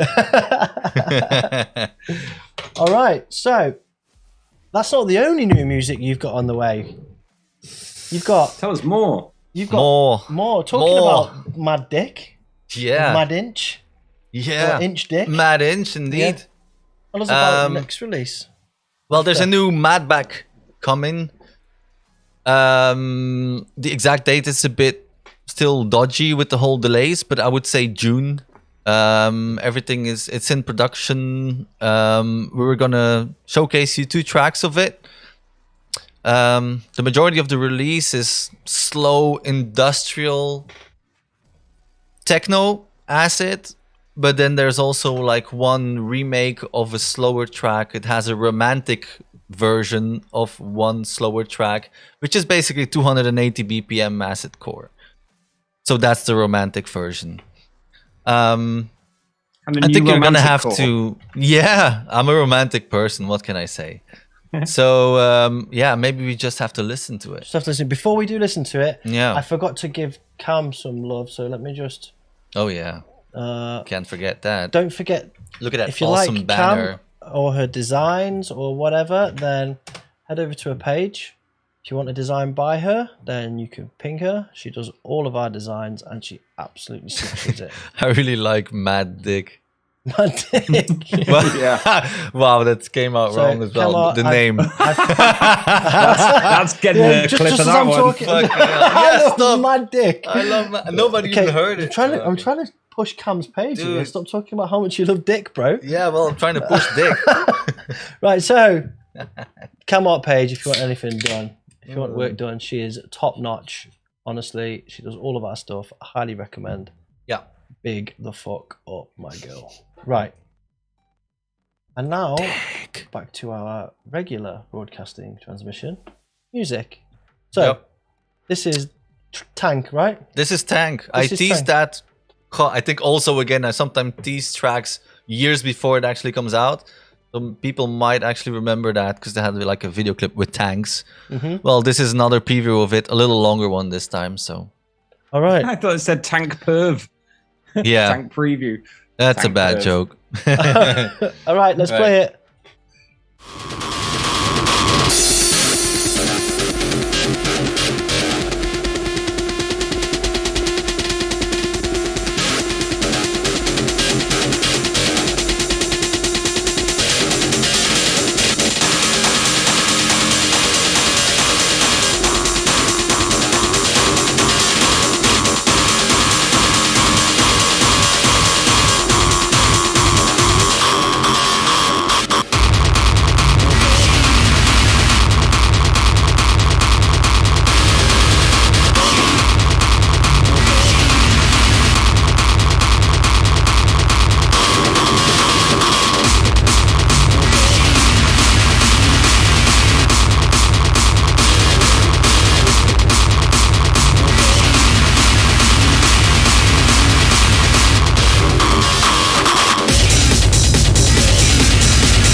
That was quick. Yeah, it's a 2 minutes and a half preview. Back. Dicks. Question. Jay's put a question. He said for later, but it's relevant now. Question. Is the long wait on releases owing to you playing techno-y stuff these days? Hardcore typically releases a couple of months after promos coming. The answer is no. There is a shortage of the materials required to make records worldwide. It's been the same for us. It's been the same for all labels. It's acetate that they're missing. Now zinc, and would you believe it, paper. There's now a paper shortage. So, but it's not just that, right? It's just vinyl. There's this bit. Everybody wants something physical again, which I get. There's a market again, so it's all those things together which makes it go from like a couple of months to a year or more sometimes, and that especially if you're then pushed inside a queue or in a queue from a label, it can take up to 2 years easily. Yeah, it's the reality, but still, I mean, I don't want to go back to I released many years just digital too, and I had a lot of difficulties doing that because you put a lot of time and effort in your music, and then you would kind of forget what you would do because you don't have anything physical. And since I think maybe it was Prospect that was the first one. I think the Hardcore to the Penis one, the first one. Once that came out again, and then knowing that there's more of a market again, I don't want to release anymore, even without vinyl anymore. Yeah. So, but yeah, the waiting is part of it now, and yeah. Jay, you said that it's a weird kind of dynamic, isn't it? Because you, like me and Steph have talked about this. So when like Steph's last album came out, I think he gave it to Gareth. I think it was the November before, something like that, and then and then it goes into like do all the promo stuff. The artwork gets pressed, and it's like it's almost I think last year was particularly bad for vinyl delays and things like that. Yeah, because people were getting sick in between, and the production would stop because of that. The factory had to close, and we've got a 4-month turnaround at the moment with our plant. Was it really 4 months now? Yeah, I think it's like 4 or 5 months with Prospect at the moment as well. Yeah, so, but at Prospect, you've also got the queue to consider as well. There's like a backlog. No, well, Gareth, there isn't a queue really because with Triple Vision, it's no, I mean a queue for 7 release. to 8. Like you've got the pressing time, and then you've got like a backlog of releases that have got to come out with Prospect. I think that's the difference. He basically just tries to shart them out as quickly as he can, though. I think shart them out. We're actually pressing everything now for the whole year. We've got all our releases lined up for the year, and I'm putting them all in now before everything gets more expensive. It's a good idea. And have to. So I guess I'm going to release this year then. No. Unless it's digital, but no, it's not going to be digital because that release that you've given me is bad boy. Right. So next up, another one on Madback. Yeah. Haven't you learned anything? Yeah. Tell us about the name. No comment. No. No, I don't know. Sometimes I just like to have a title that is a bit longer than the rest, and this is what came in my mind. Fuck off. What a shitty excuse. This is actually the one that has a romantic version of it. So it's basically this track has a double tempo version of it, which we're not featuring yet today. But okay, let's play it. Yep.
Acid, indeed. To answer Jay's question, yeah. Does the tier 3 promo thing work with this? No, it's different. No, mate. This is Madback Records. This is Madback Records, exactly. So, Francis. Yeah. Tell us more about this release. When yeah. Is it coming But I think the overall vibe of this, and basically the longer I'm making music, the more analog it gets, and I think you hear it also more and more in the tracks. A lot of how I basically work now is record, just make or do jams pretty much, then record everything, and then when I have time, I cut everything up and use it as I see fit, which is completely different as the way I worked before, which brings up new interesting ways. I just I take everything a different approach, and you hear it too, but I'm having again more fun. I needed a change in my productions to keep me from to keep me going basically. And this EP just kind of goes along with that. There's 2 more other tracks on this EP, like I said, that romantic version of this track, and then something that's also very analog sounding, but it's a bit more the hard techno shrunzy way. But it's very industrial techno most of the release, apart from that fast track. But yeah. Nice. And the artwork is not released yet, but I painted the artwork as well. So I pretty much did everything from scratch, from the music to the mastering to the artwork, the whole package. And that's kind of the way it will continue with Madback Records. Awesome. Someone's written, this is fucking beautiful. I want to tan my bollocks to it. Nice. Nice. I wish I had something more to Drastic say. has written, do you know what dick dingers are? What's dick dingers? Please tell us. Don't make me Google it. Drastic. Dick dingers. Dirk dingers. Dick dinger. To ingest cocaine via inhalation of an erect penis, usually by another man. He did a dick dinger before. Oh, not with a penis. That's a bit like bedtime bumps, Greg. What? It's slightly different. It's nothing like bedtime bumps, mate. And for the record, I don't know what you're talking about. I don't know what you guys do there in UK. Adam Sanchez says, trip to wife and I went to last year's Prospect showcase in LA. Oh, you nice. went to KTM and Somniac One and Thrasher killed it. Cool. That night. Pure epic. Epic. Singularity. Yeah. Shout out to the crew there. Yeah. Nice people. Shouts. All right, so that was forthcoming. Madback. When did you say when it was coming out? It's gonna be around June, hopefully. Okay, cool. And yeah, distribution in UK, Europe, worldwide. What's the situation? It's gonna be Triple Vision. Triple Vision. Yep. Okie dokie. There you go, guys. And I guess the pre-order. But you will also be able to get it on our Bandcamp. Awesome. Yeah. All right. So, what else have we got here? We've got pre-orders will start soon, by the way. Not too soon, because you've got another record coming out soon, bro. Well, you can have pre-orders together. It's not to release that will be together. Okay, I will wait another week or 2. Maybe we should do shots. Maybe we should do shots. Oh my god! If we get the likes, how many likes have we got? 61 likes. Well, we need what? We need 100 likes. For shots, okay. guys. Oh, too bad. Yeah, come on, hit that like button. Can you dislike it? Does it count off when you dislike it? Yeah. Nice. So, as well as that, you've got an album coming out on Prospect. Yes, mate. Tell us about the album. Non-stop. There's 3 tracks. Wait. Oh, okay, perfect. Yeah. Yes. Tell us about the album. Yes. Well, an album. First of all, I was never planning on making an album because I've been making or releasing music since 2007, and it was never on my radar because I was always like, you get more seen if you just release separate EPs throughout the year. And I didn't feel, I like albums when there's a story to it, and I didn't really feel that my music was all that storytelling until COVID happened. It just opened up way more time, and the fact that there were no events also made me just kind of forget a bit about the danceable pressure of things. So I was just getting inspired less from parties, but more from what I was listening to. So a couple of tracks in there are just, more noisy or even like dark, doomy electro. There's a bunch of acid there as well, but it features a bit of everything. It goes from industrial to more of the hardcore stuff, but there's a more present, or it's more melodic, maybe not in a cheesy way, but there is more use of synths than maybe the trip from 5 or 10 years ago. But I guess that's evolving, and like I said, with the whole COVID, it kind of pushed me a bit harder into experimenting more again. I had the time that I otherwise wouldn't have, and for the album it was like it's like now or never. And because I had so much fun doing it, I'm actually working on a second album already. So wow, which I'm halfway with. It was very hard to select. I've selected 4 tracks for reviews to play.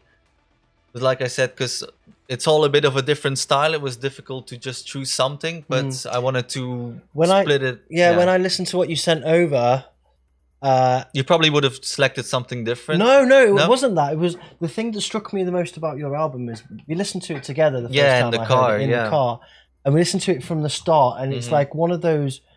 The tracks lead into each other like a real journey thing. And I don't think these are good, but I don't think it does the same justice as listening to it as the story was meant to be told.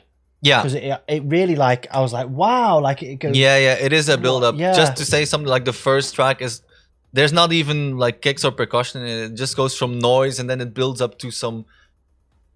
Yeah, to kick drums and elements, and there is a story, there is an order, you should listen to it. But I think they stand alone on itself as well. But yeah, it's a bit all over the place. But I think I chose 4 tracks that kind of represent a bit of everything that you will hear in it. All right, let's get into it, man. Yeah. This is Tripped, 9:09 PM.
All right.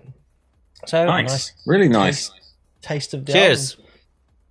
Well, yeah, lovely. It was, 3 of 3s. Was really difficult to, like I said, to choose something, but I really wanted to put this one in there because it adds a bit to the story of what you can expect. I think that's the 3rd track of the album. So there's 2 tracks before that are even more maybe weirder, than not really hardcore-ish, but I'm really happy about this track, and this is the stuff that I really, really like when I don't listen to hardcore. I'm a big like Rave or Die, Umwelt, Minimum Syndicate fan, which has a bit. You can maybe hear the inspiration in there. It's not so easy. Maybe a style that's so easy to play for a hardcore crowd, but I really enjoy listening to it, and I'm happy with the results. That's. Do you think I look like Moby? Nice. Yeah, you could definitely hear that. It's like a fat Moby. Sorry, Greg. You can definitely hear the kind of 90s influence in the 303s and stuff. It had that kind of almost like Damon Wild kind of sine wave kind of acid vibes to it, which I really liked. Yeah, my main inspiration is old stuff and 90s stuff, because I don't feel so comfortable in what's being made always at the time, especially in hardcore. That's what kind of pushed me a bit in alternative genres, but that's actually what I needed to keep going. I'm happy with the path I'm on, and I'm still doing hardcore or everything that I did before. It's just I just broadened the styles. You shit out loads of hardcore tracks, man. It's time to like do something to you, innit? Yeah. Or sharted out, should I say? Not shit out. Sharted, word of the night. Sharted. People in the chat are loving it. This one is already convincing enough to get the album. Yeah, someone did say something I heard previous from the album. That's impossible. You cannot hear the album anywhere yet. Yeah, somebody said. Where's the... Like something in online stores, so I think you confuse it with something else. Yeah. Hey, Gemma, by the way. What's up, girl? Gemma G-Spot. Yeah, what's going down, girl? All right, so we've got more tracks from this album. I love the name of this track. It's absolutely brilliant. Fart Box. Fart Box. Well, you know, we all fart, don't we? So tell us the the thought behind the name for the track. Well, I like to fart loudly. Amazing. Well, yeah, that's all you need to know. Okay. I don't know. Hey, Clement, it's just a stupid joke. Hey, Clement 14 Anger in the chat. Yo. Wagwan. See you Saturday, mate. Yeah, see you Saturday. We see everybody. We're going to see everybody on Saturday. Yeah. Wow. If you don't get COVID. No, we'll get it there. Even if you do get COVID. Everyone's going to get COVID there. I'll infect you all. All right. Anyway, let's listen to your fart box. My fart box, yeah.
Awesome. Amazing. Awesome. Yes. Stefan, shout Stefan in the chat who came in and said, reminds me of old Lassie Steen. This is exactly truth. What it kind of was inspired. Well, not inspired. I mean, I love, inspired. I'm a big fan of Drop Based Network and Choose and all that kind of stuff. And yeah, I had to do another track like that. And yeah, I don't know. It's I can't speak anymore. We finally reached that point. We haven't even had shots. He's drinking a Jupiler. Yeah, to be able to have a shot when people like this stupid show. Are we at 100? Oh, what the fuck? Yeah. Okay. Are we at 100? Please, come on, let's do the shot. Robert let's get it over with. I like traffic. I like also traffic and light, traffic. and I like traffic and dicks. Voila. Well, I guess that's it. Stupid show. Yeah, 69 is the new 100. So if we get to 69 likes, then we'll do shots. What?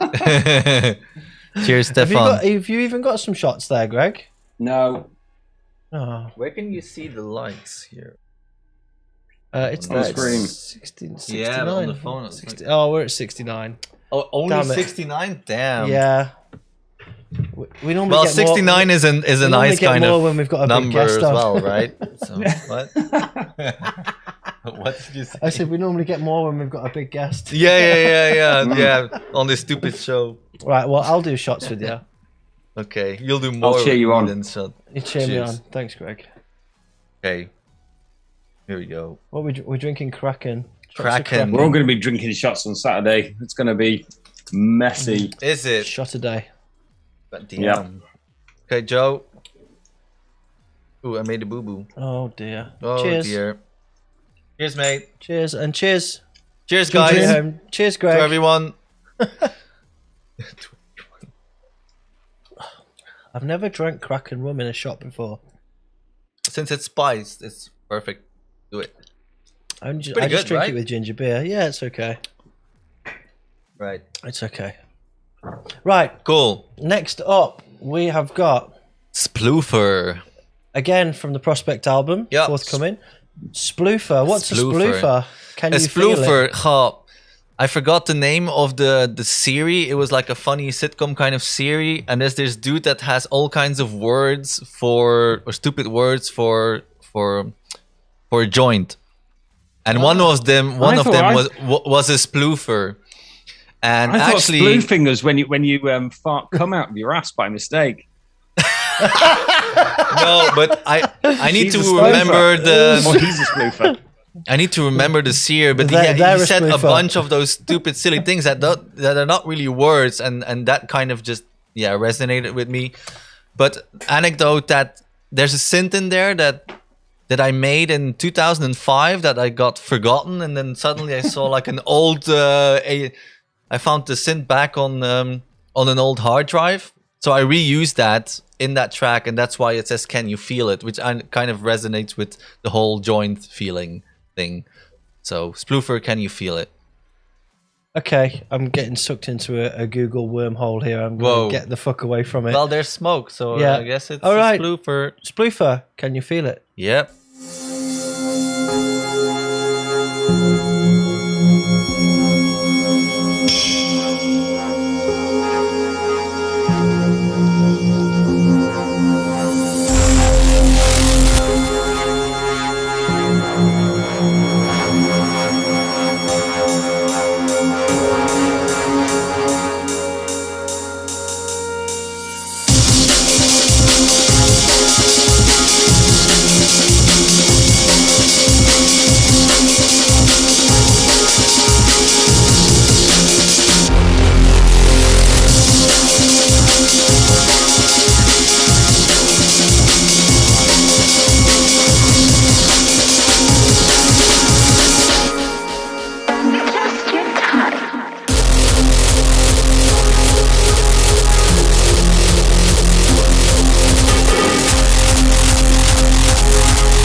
So, tell us about Sploofer. Well, like I said, the main thing that triggered this track was just by accident. I came onto this old Belgian website when I just started out producing that.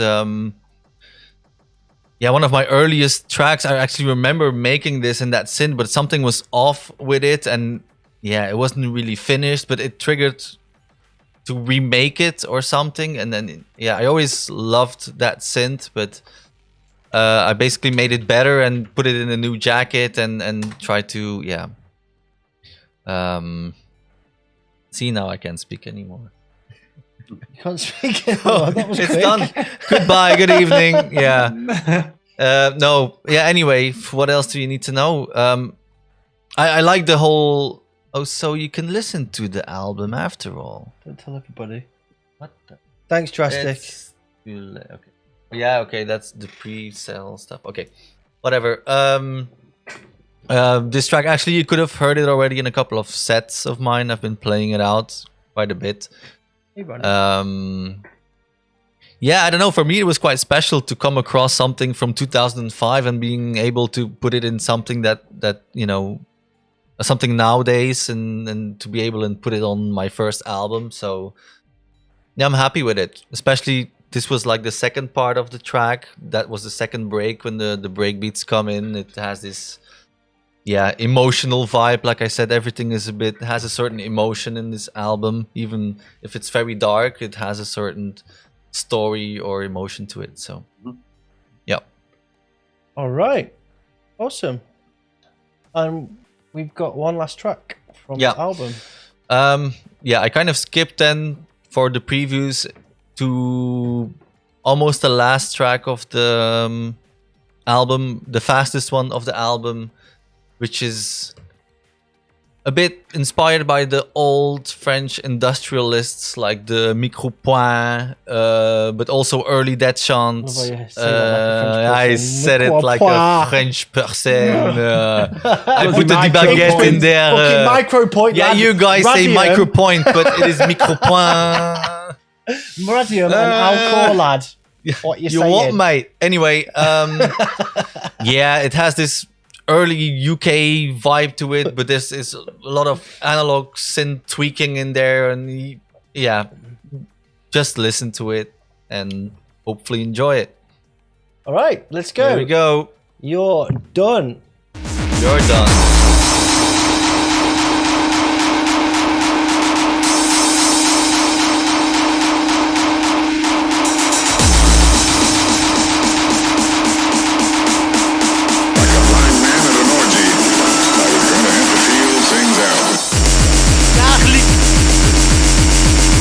Putain quoi, un gars liquide.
Ale! There we go. Yeah, I mean, old school. That's what I'm about. I guess. Like modular, squeaky 90s fun noises.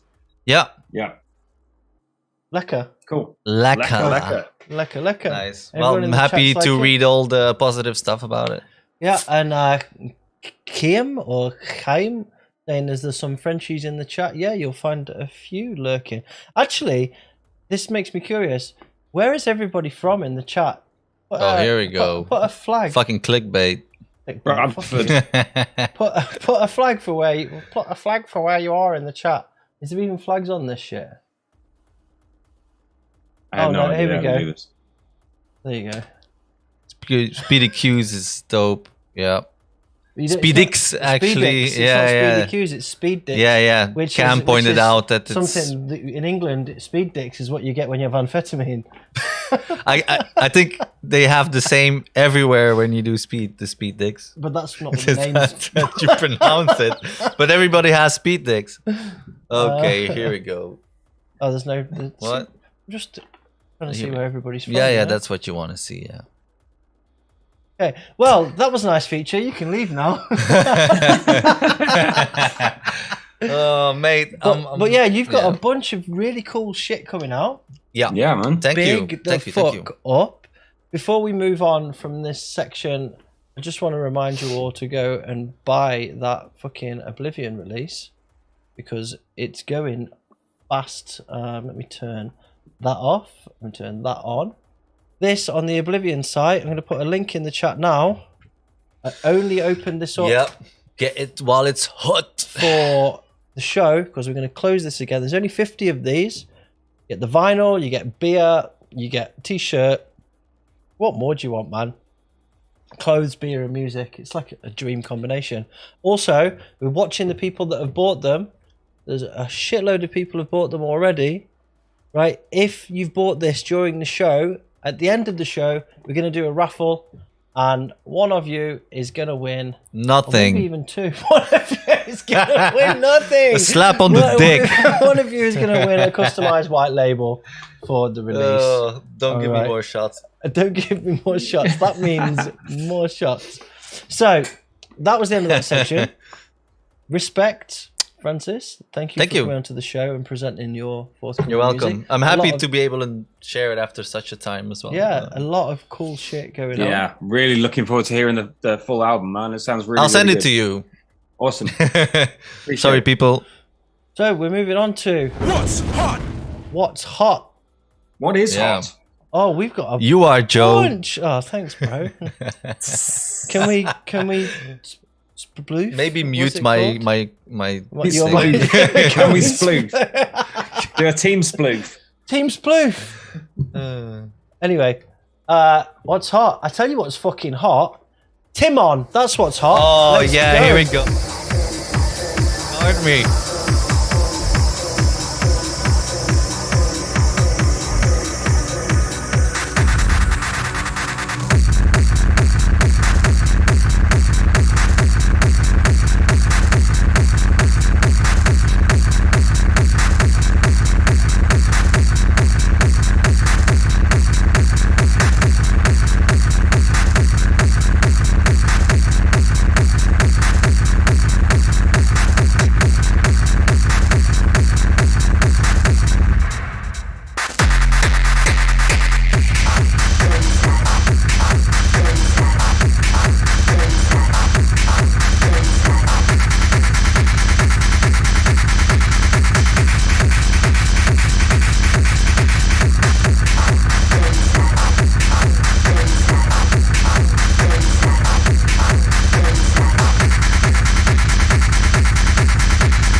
Yeah, this is on Green Fetish, and I'm just talking over this so it doesn't get ripped.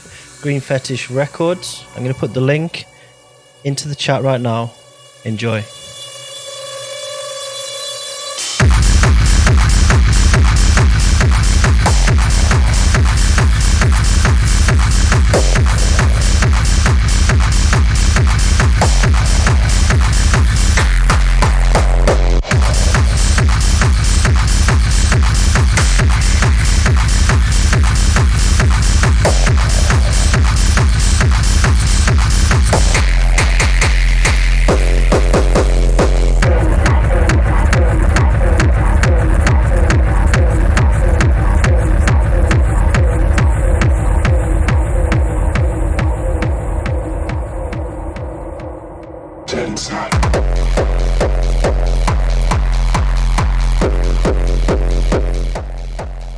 Talking over this a little bit more so Jay can't rip it. Thanks, bro. Thanks very much.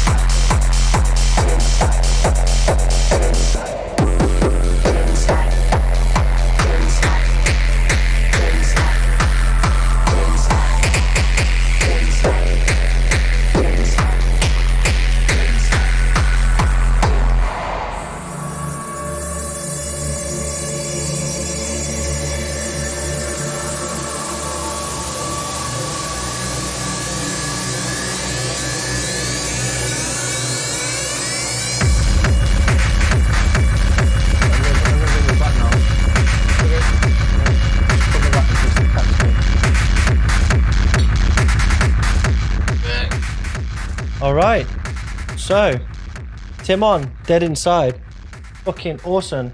Yeah. Tymon is back.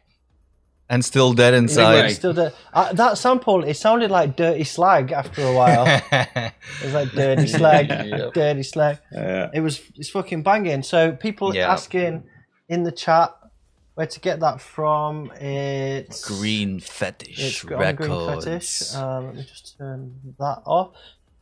Yeah, if you go to Green Fetish Records on... They have a website, but they have a Bandcamp as well. Here we go. Where you can order it. Oh no, website is bust, mate. Go to their Bandcamp. Well, they've listed this as where to... What the fuck? They've listed this as where to buy it from. dj.de. So...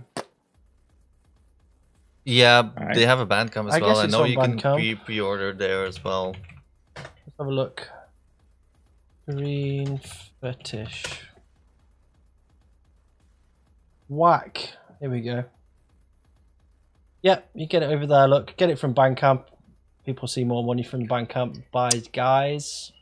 If you want it, go and grab it. I'm going to dip that into the chat right now. Dip it. Not really back the track. Yes, I know, Stormtrooper. Peter. I know that he's not really back. The track is 1.5 years old, and nowadays he's mainly focusing on his job. Yeah, I spoke to him the other day, and he's like, "I'm bored of this shit now. I need to start doing music again." I got a booking in Finland next month, and it just so happens that it's in Tymon's town.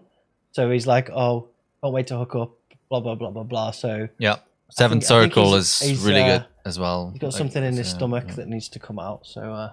Let's see how that goes. But he's just having fun with his music without the pressure of releasing, which I totally appreciate. He said he's collecting modular gear. But he's actually fixing. Music store, exactly. He's fixing stuff and making bits, not doing anything track wise. Yeah. All right. Next up, I've got 2 S.Murk tracks here off the Prospect release. I've got Absolute Fucking State of It and Giant Golden Skull. So I'm going to put it in the chat. Oh, Greg, Lord Greg has decided. Let's go. Giant Golden Skull. Let's go. They're both great tracks, to be honest. But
S.Murk from Bristol, I believe, right?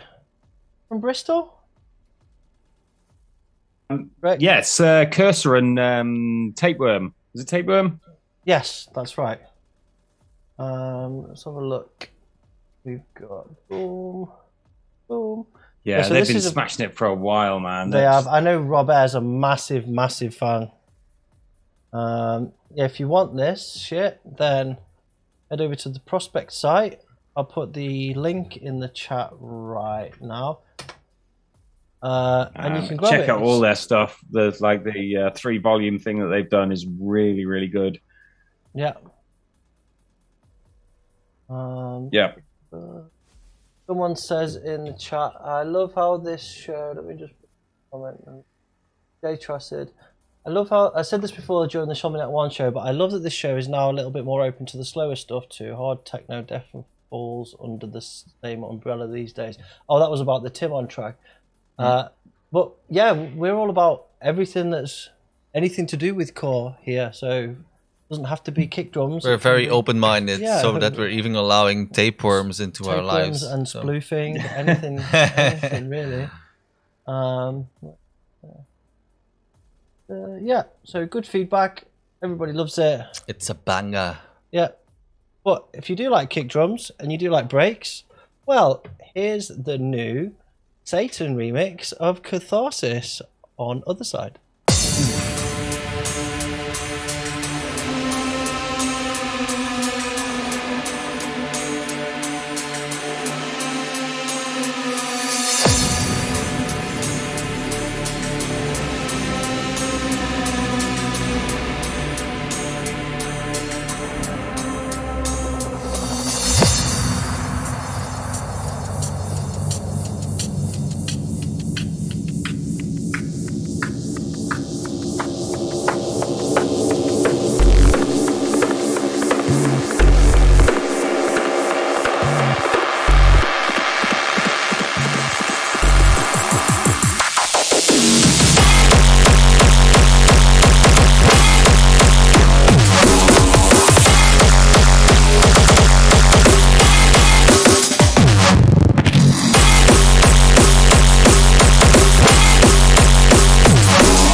signature sounds of the Satan.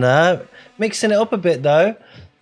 Somebody's saying in the chat, controversial, but is it Satan or is it old Satan? In fact, is it 7 years Same ago? Satan. This is actually, I say recent. I think this is within the last 2 years when they started doing the Katharsys remix project, which Greg's part of and Steph's part of. That's within the last 2 years, right? Yeah. He's got that, and he's also got a more breakcore thing coming out on Super Bad MIDI breaks soon too. So, yeah. Nice. Shout out to Dennis. Yeah, shout out to Dennis. Hugo, Katharsys. Yeah. Shout out to Maxim. Yeah. From the other side. Big up. Everybody is loving that. Okay. I'm just gonna keep. Do you mind not making background noise?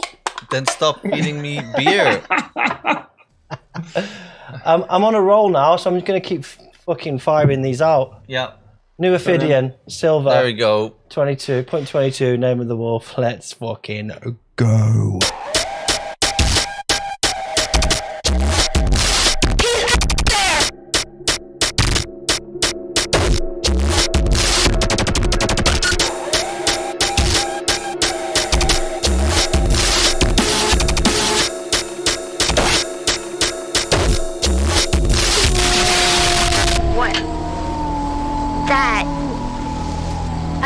Noises out there.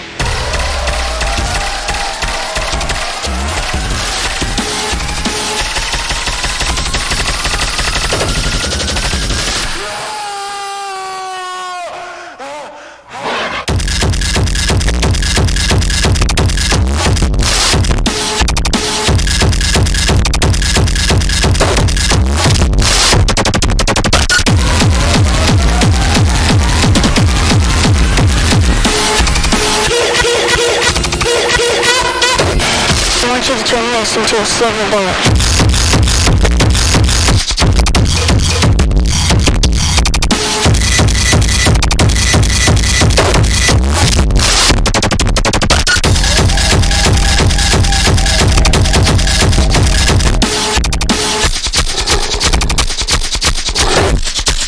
I think he's going to come after me.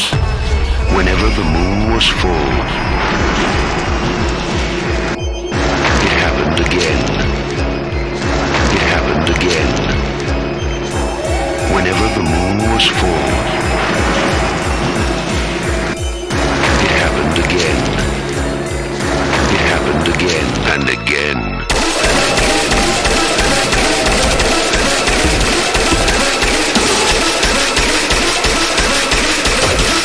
He's out there! I saw him!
Oof.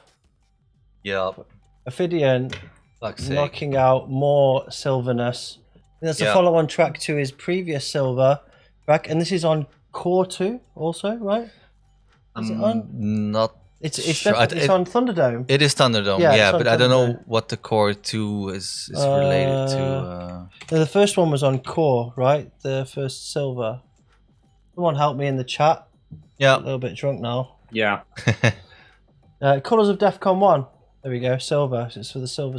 That's the mix. Yeah, shows again what a talented producer it is. Not just. Core. I was right. That's a Q dance thing. Yeah, okay. So I also thought it was a Thunderdome thing. Yeah, look. Boom, boom, boom, boom. Yeah, look. It's on Core. Yes, Joe. Yes. Joe's point. So, Ophidian absolutely crushing it yet again. Do not fuck about. Yep.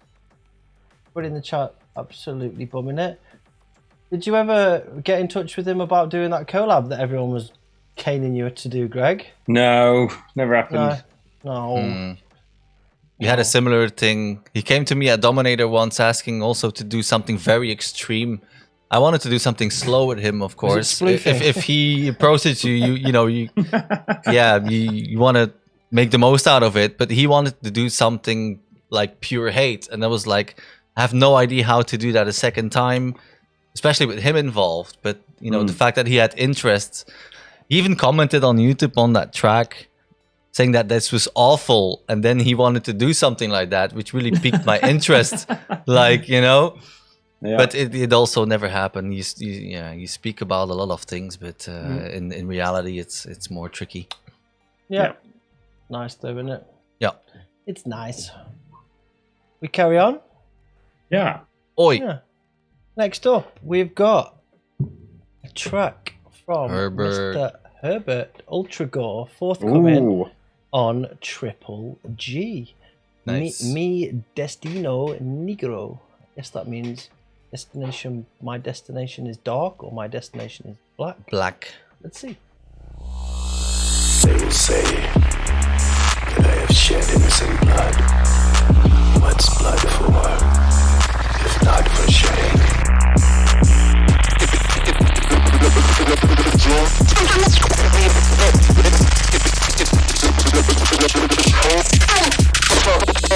Valleys of guilt, valleys of death, valleys of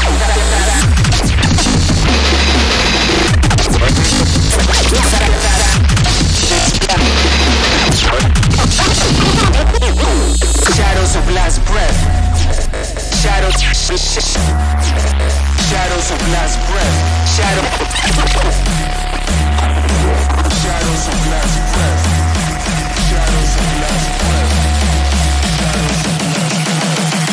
Mi destino negro, forthcoming alegro.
Herbert.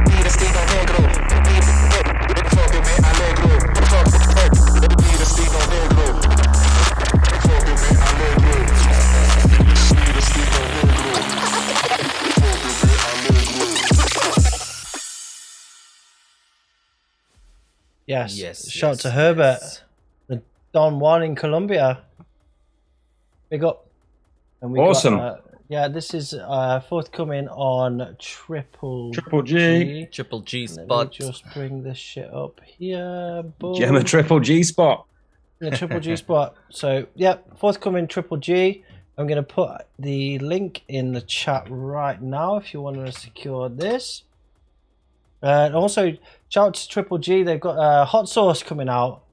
So, yes, indeed. Get involved on that. They're going to come on the show and we're going to do a hot sauce challenge with them. So, brace yourself for that. Amazing. Yeah. There could be, I think, Jeff and Seba, Chaos Engine, are going to come on the show and we're going to hot sauce off. So that can only end in absolute disaster. In painful assholes. I can't wait. Yeah. So shout to Herbert. Yeah, big respect, Herbert. Yes, mate. Big respect, bro. I love the artwork as well for Triple G. Yeah. Yeah, man. So might be something else coming from Triple G later this year. Yeah. Watch this space. Ooh. Sick. All right. So we were going to put another fast one on, but then Joe my dear Francis reminded me that we have something new. Because this is quite hot. This is as hot as it gets. I've been playing this one or testing it the last couple of weeks. Damn. Yeah. This is some Ghost in the Machine fucking classness. I don't know how to say it. It's not even a word. Ghost in the Machine with Baseck. Yes, on Negative the synths. space. Amazing. Let's go. Let's Here we bring go. down the BPM.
So cool.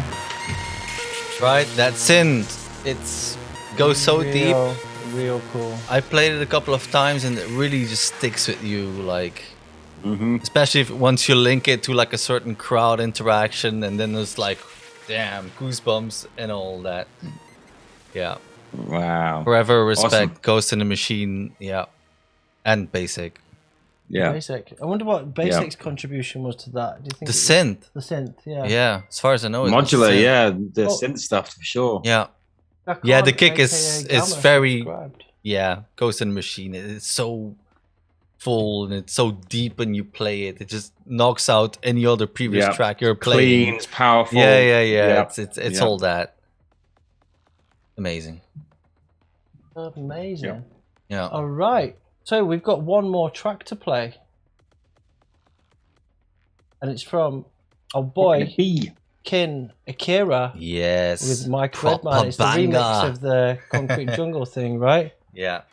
The Ruffer Crew. Ooh. Yes, that video clip also. So good, man. Yes. I should have played the video. Yeah, the video. I thought it was already out because that video clip's been turning for many months. I don't know if it is out. Kin sent it to me, so I don't know if it is or not. But there was this video clip going about for a while. Well, the original and it shows so many like Rotterdam legends from Speedy J to the hardcore people. Like it's crazy. Yeah. It's great, and the track's great.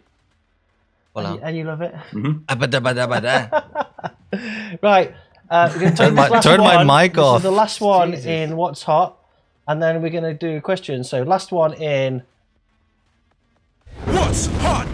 Gotta get then it's only hot pictures after that. Why not have Dart's voice? Right. Okay. Last one. Mike Redman and Akira, Concrete Jungle. Yes. Let's go.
VIPs and low keys.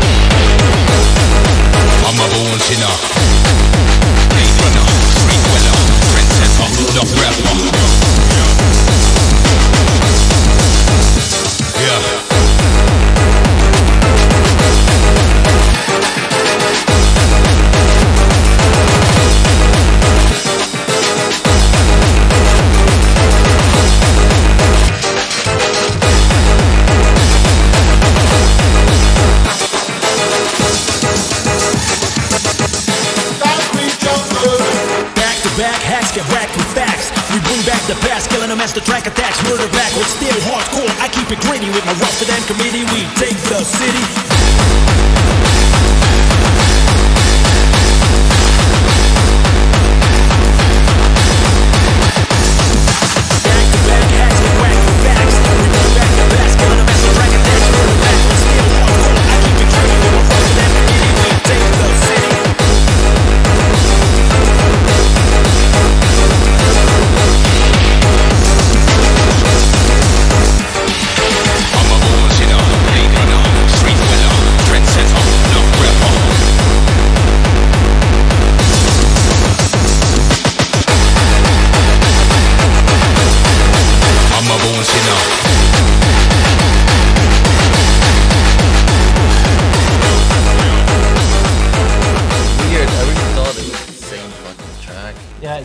remix of the Rafa thing, right?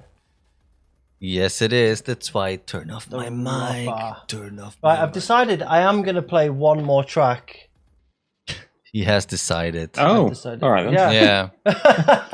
It's all about him, really. Yeah, well, it's actually about you, actually. Is it? Okay. Yeah, it is. So I'm going to play, since Francis is here, and we've been talking all night about his balls Oblivion and dicks release and blah, blah, blah. I'm going to play his track this peasant from Oblivion 1. Close the show. Yeah. Yay. So here is Sarin Assault, 4 minutes of waste. Yeah. Script version. Yeah? Yeah. Let's do it. Definitely. Because it's a banger. And if you want this, it's on the Bandcamp. It's one of my favourite Oblivion tracks ever. Still close sets with it. Let's go. Yes, it's a good closer, that's for sure.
threw in the broccoli.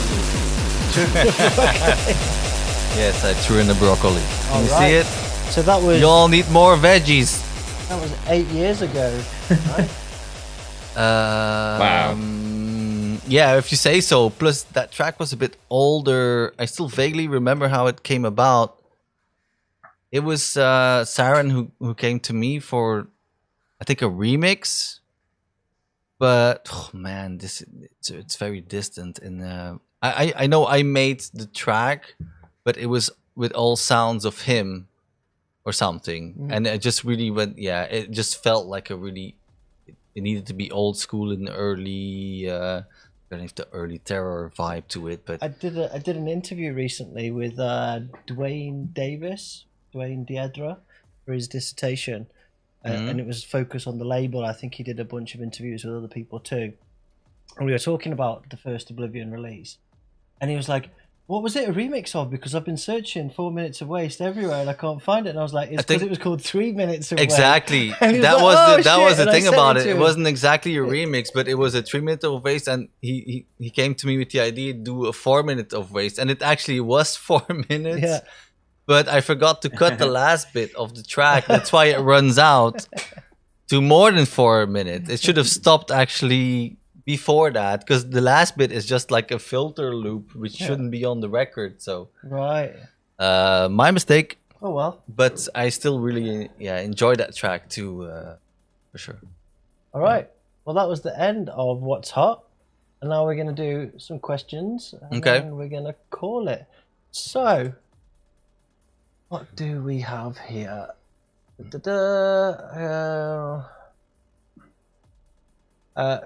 Question from Jay Trussed. I hope it's not too personal. You don't have to answer it. A few years ago, you made it public on social media about problems with your health. Are you all good now? I'm way better than the start, because what I have is an autoimmune disease, and in the beginning, it kind of shut down my whole body. I didn't know what was going on. I still played like hard shock before I knew what was going on, but I lost like 10 kilos in a week of time, and it was my a thyroid disease. So once that doesn't work, it shut down all your organs, and my heartbeat was racing. It basically is the thyroid that was working too fast. But with medication, that kind of got fixed in time. But it's called Graves' disease, so it's not just the thyroid stuff, but it has an affection on my eyes as well. I've been playing about since then with eyes that are more pushed forward. It's not because of drugs or anything, but this one side is still bigger than the other one. It got better, but it's still not quite there. I stopped the medication now since a few months, but this eye will not go back to the original position as it was, so I need to have a surgery for it. It's basically because of the infections. It makes extra tissue in your eye socket, which makes it not have room enough as it was before, and it pushes it forward. So what they need to do is they need to remove some of the skull to make room for that, and then it should get back to normal. The only thing that doesn't get back to normal is my eyesight got way worse because of it. And I kind of refuse to wear glasses, but I'm dealing with all that, and I feel okay. But it's autoimmune, so it stays in you. It's dormant now, but I'm better. That's all right. A bit the short version of it. For answering. Yeah, no worries. Concisely. I'm gonna scroll up a bit here because there was some.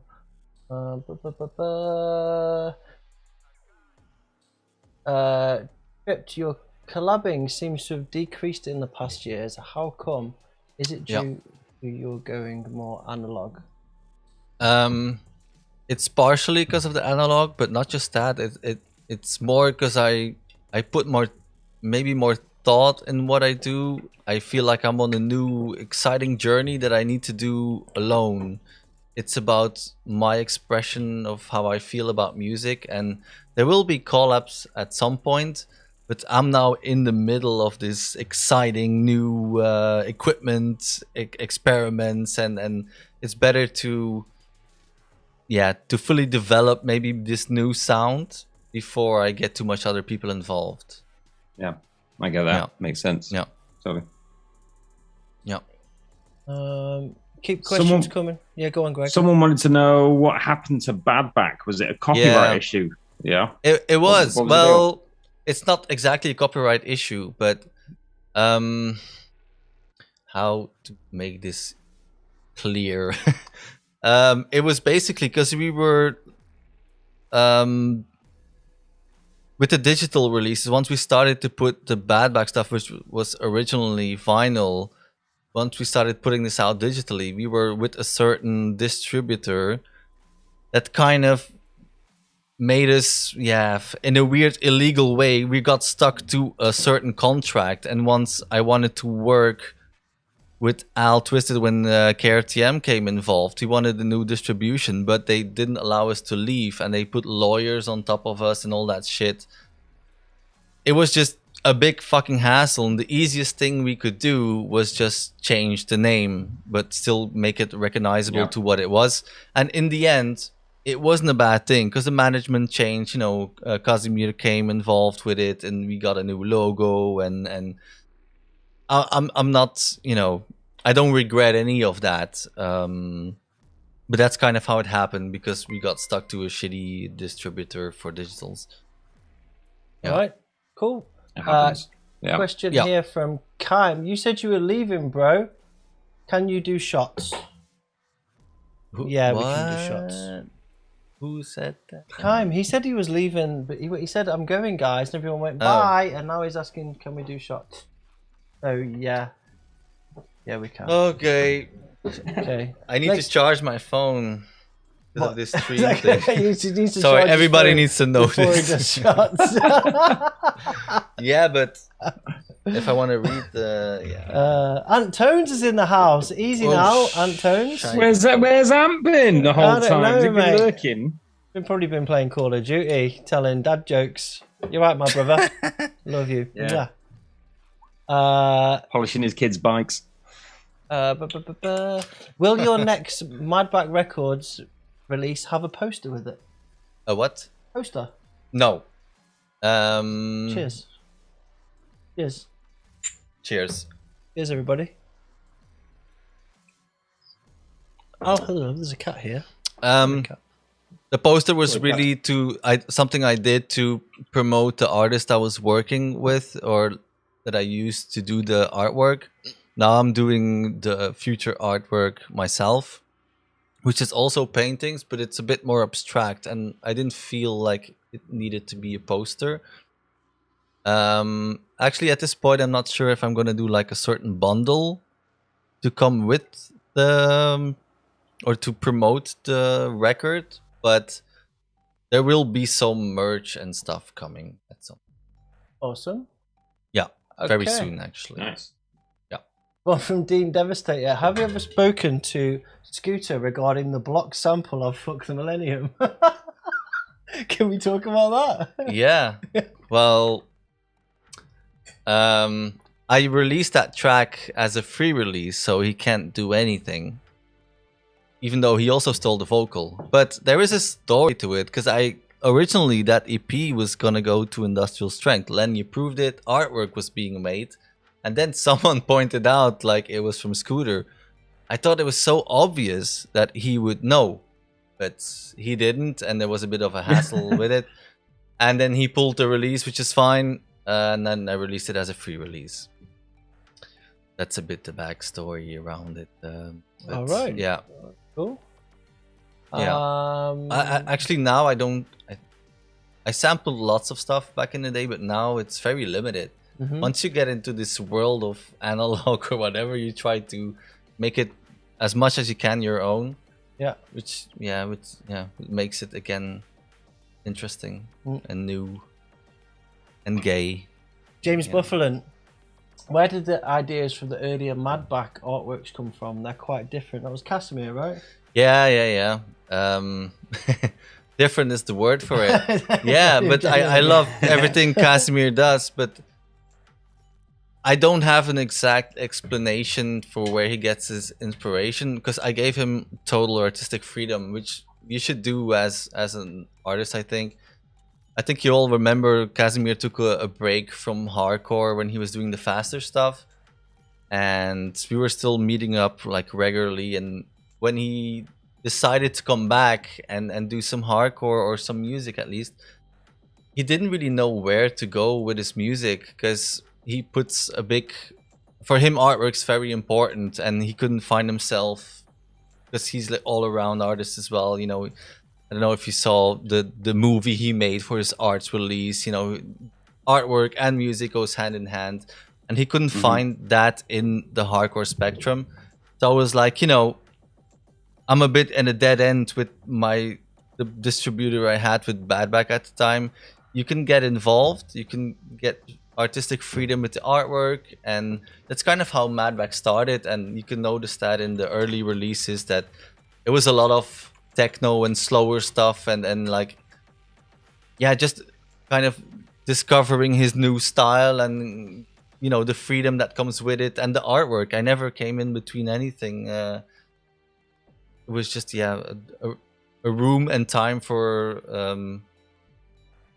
growing and exploring things. But I do agree he has this very typical style, which is for a lot of people doesn't make any sense, but that's what I like about it as well. Mm-hmm.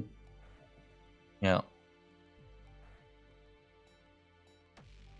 Here's a question for Tripped and Dolphin, so we'll let Dolphin answer first because it's been all about you, Francis, for a while. It's all good. If you could produce on a different genre, what would you like to do? This is for Tripped and Dolphin. Greg. Different genre. Christian Gabber is going to be my new thing. Christian Gabber. Christ tempo. I think he also do so many different styles. Yes. Yeah, I don't know. Hope you're happy with that answer. Thank you for asking. But I think also you, Greg, you do a lot of different stuff, but you kind of bring it into a danceable jacket or something like that. Yeah, that's the idea, right? You just you take all these influences from all over the place. I think once there's percussion or a kick drum in there, I think I can still justify it to bring it under Tripped, as long as if it's not only that you're doing. But I think a lot of people also like the album from Steph, from That Machine. Yeah. He went all over the place with styles. I think a lot of people do this now, but Gareth, I mean, is really encouraging in helping you kind of like just experiment and explore and kind of, that's what the scene also needed after exactly everything that's been going on and this whole up-tempo madness. And the whole COVID thing gave everybody a chance to kind of explore a lot more as well, Exactly. And I mean, like you've kind of found a whole different set of wings. And I'm vibes really happy with it because, like I said, I did some slower stuff in Acid before. Maybe just a couple of years I kept doing maybe too much of the fast stuff, but I just, I had fun in that. But there's a time and place for everything, and since that COVID break, I just couldn't keep doing all of that, and now I feel more comfortable. Plus, it feels more back to my roots than it ever was, and sometimes I feel I need to prove that to my fan base or the people that know me, but I'm more comfortable now than I was before, and I just hope everybody also appreciates it. Right.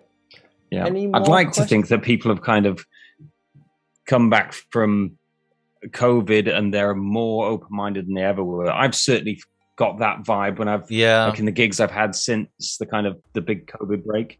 But whether it stays like that, we'll see.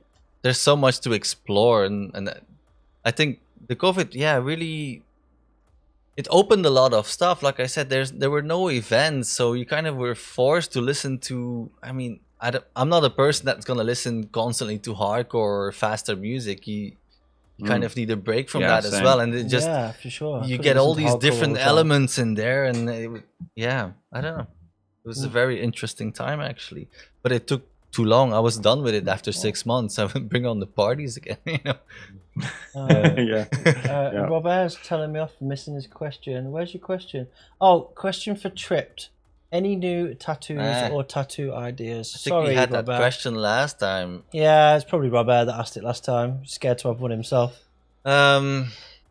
Well, I had a bunch of plans, but my tattoo artist passed away, so it's a bit difficult to continue what I was doing.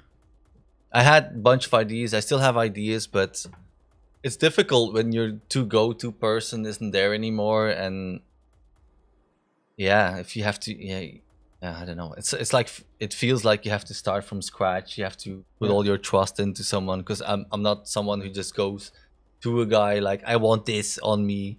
You go with an idea and you follow that person's creative flow or their style, and that's not there anymore. And at the moment, plus the COVID break, now we're just starting up again with bookings. Not like there was cash for that, but I do have plans to continue stuff. But At the moment, it's not a priority. All right, next question.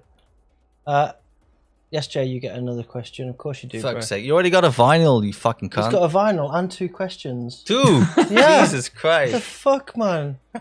Wow. Right. Do you find that your slower / techno turn in your career has opened new or better doors for you? It's not about better doors, but it's definitely opening other doors, which I really embrace with open arms. Because, I mean, why not? I mean, you're reaching a different crowd. You're reaching, yeah, I don't know. It opens up a lot of different things, and I felt like I was getting into something too repetitive at some point. If you didn't know that Greg had a cat on his lap, you'd think he was doing something bad. Then. Oh, nice. Anyway, sorry. Nice. Yeah, now I lost kind of my vagina. Too repetitive. Yeah. No, but I'm happy with, like I said, I feel like everything is sort of on track now, and that everything had to happen for me to get this new boost of creativity. And okay, it's slower, but I'm not forgetting the faster stuff either, or I'm just taking on more, and I'm having more fun in what I'm doing, and yeah, you just have to evolve. And that's what I'm doing. Yep. Keep on keeping on. Here's a good question from Cats Aunt everywhere. Tones, Yeah, which is they're all something that black. What's that? Good question from Aunt Tones, which we need to address. Hi, boys. Thoughts on the whole recorded mixing for supposedly live performances? Whoa. Would you sell your... come down from that. Would you sell your artistic integrity for a lighting / stage effects show over being an actual live performance? No. Absolutely. Absolutely. Well, I kind of lost the thing because it's I'd like lost running, my artistic integrity ages ago anyway. Yeah. What integrity, mate? I tell you what, I'll say it straight. Ant's referring to... yeah, can you show me the question? It's here. I cannot read that, mate. I mean, my eyes are... Do you want me to do sign language? This is better. Okay. So, Ant's referring to main stage, big super rave. Oh. People clearly not DJing pre-recorded shit, supposedly for stage shows, for lighting. Does that still happen? Oh, yes. I think it's getting worse. I watched a stream recently. I won't name drop, but the DJs weren't even acting very well. One of the DJs was talking to the MC while his mix happened. Nice. And it was on the live stream. Yeah. I can't get down with that shit, man. This is like very... You have that so much in techno as well, but I think once you go more in the industrial side of things, or...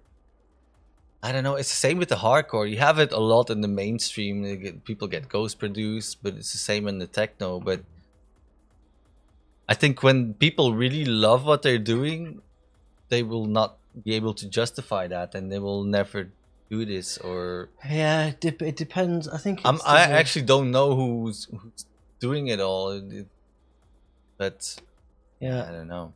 I think there's an integrity versus well, it's a money thing, right? It's a money thing. It's an artistic or but the main thing is like when you get to the point where you're on that main stage, either through merit or through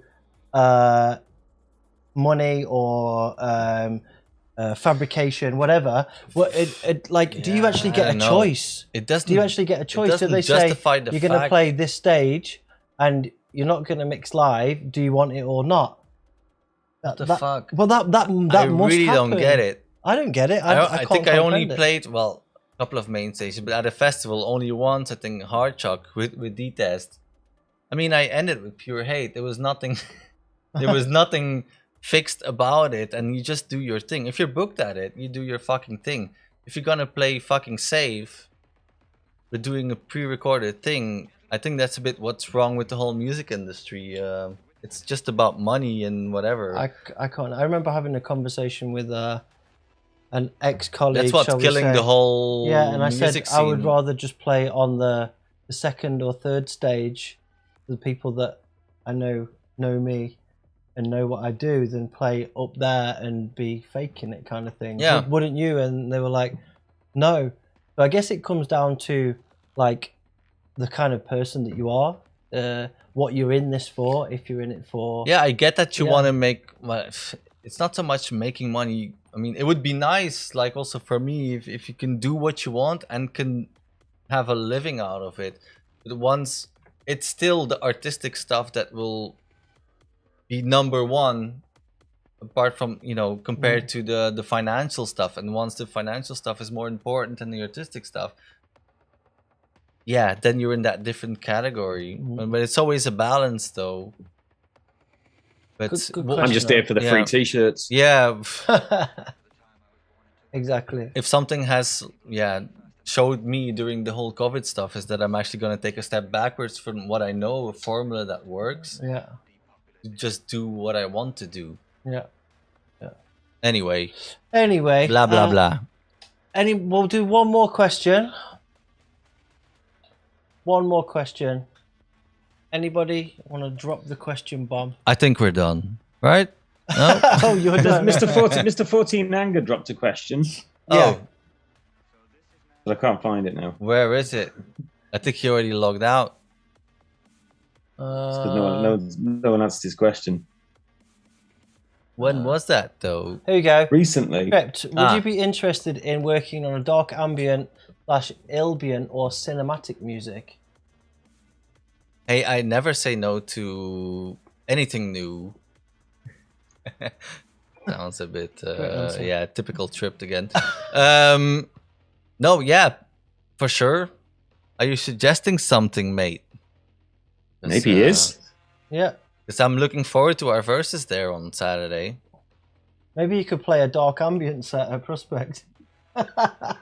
Yeah. That'd definitely go down well. Oh, man. Prospect is going to be fucking redonkulous. Yeah. Redonkulous. Do this last question from Joe. Yeah, please. I really need to pee again. Yeah. Kind of offside, but Joe, about your May gig, have you been to Finland before? No. Were you directly contacted to be booked or something? Yes. So the guy is actually a fan of this show. His name's Miro. And it's his birthday. What? Yeah. Birthday? Yeah, it's his birthday and he's throwing a party, and his message to me was that the Oblivion Show had helped him through some dark times over the pandemic. Oh, that's awesome. And he really wants me to come and help him bring in, I think it's his 30th birthday. And, nice. And would I like to do, would I be okay playing to a small crowd? I was like, bro, I would fucking love that. So that's the story. That's what's going down, man. That is what's going down. I think that's it, but we need to do two more things. First of all, I'm going to drop some info on you lot. So, do I have time for the toilet? You can go to the toilet right now. I'm really just going to go ahead. Have all kinds of liquids. Go on, Francis, hurry up. Go on, Francis. Yep. Well, I'm just going to do it anyway. So, yeah, you sploofing. So the people that are still here, is it here? Oh, I didn't. Oh, happy birthday to Jay Trassett, by the way. How about this? Freak Show, 29th of October, 2022, Ooh. Manchester. Ooh, tell us more. UK. Everything you need to know is on the screen. Oblivion presents Freak Show, Halloween, Manchester, UK. What? Let's get it on. Let's get it on. When was the last one? It was around the same time, wasn't it? Or was it November? It was Halloween. Oh no, it was Halloween, wasn't it? It was Halloween. It was. Wow, so it's a year already. Yeah, same venue, Butterfist. Yep. Shit's going down, guys. Lineups are already pretty much locked. Going to be gangster. It's going to be as sweaty as last time. We're going to have Manu like clearing the wafting the air in the air conditioning man. The aircon's fixed apparently. But yeah, you should ask him if he wants to come over just for that. He's not playing music. just to clean. He can work the bar. Man, that'd be funny. Hey Manu. Hey, petit poulet. Right, so in other news, We need Francis for this, but I'm going to pick another winner here from people that have bought this record. Oh boy, quite a few people. I'm just going to do eeny, meeny, miny, mo here. I'm going to close my eyes. I'm going to drop my mouse on something. I can't even see where my mouse is now. I need my glasses. Where is the mouse? Oh shit.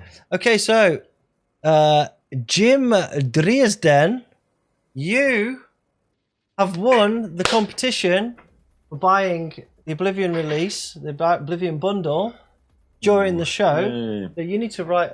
You need to write one of these to Jim. Yeah. Jim Dresden. I'll give you his name. I'll show you his name. It's Jim, isn't it? Jim. Yeah. Yeah. It's not that hard, is it? You need to write his surname. Jim. Jim. Just J. Jim, are you in the chat, bro? Yes. Yeah. Jim Drastic. Oh, this one has fucking plastic over it. Please enjoy my massive No, cock. yeah, they did. No. Oh, don't draw on that one. Yeah, they didn't. No, they didn't. They all have now. Uh-oh. Well, you can take it out. I know. Take it out but for me. But you just started touching everything. Like you always do. That's the way it goes sometimes. Jim, do you have any requests other than penises? Because he's just going to go in with penises. Do you have any requests as well as penises? It's not like you're not going to I can do vaginas as well. If you want. Okay, so... Come on, do one of each. That'd be nice. Special limited edition. Yeah, I cannot draw them very well. What? But, well, this is what I'm going to do. Cool, then. Hurry up. You literally just said you could. We just... What? I said I couldn't. No. I've never seen one before. Put on whatever. Fuck. Know what to... Oh my god. Yes, there is no god. Okay. So, I'd like to thank, in the meantime, I'd like to thank our members. Big up to you all. We really appreciate you supporting us. It really helps us bring better shit. Helps us bring more better shit. Than this. Yeah, it helps us bring big guests in. If you click and subscribe, you get better guests than me. So thank you all. We really appreciate it. And if you see some of the stuff that we've got planned, this is only going to get better. The show is going to be the cornerstone of what we do on this channel. You've seen that we've already been doing the live streams from the Oblivion event. We've got more content that's not just that. We've got more live content coming. There's a lot of stuff in the works. So thank you all so much. And we really appreciate you being part of this journey. Respect.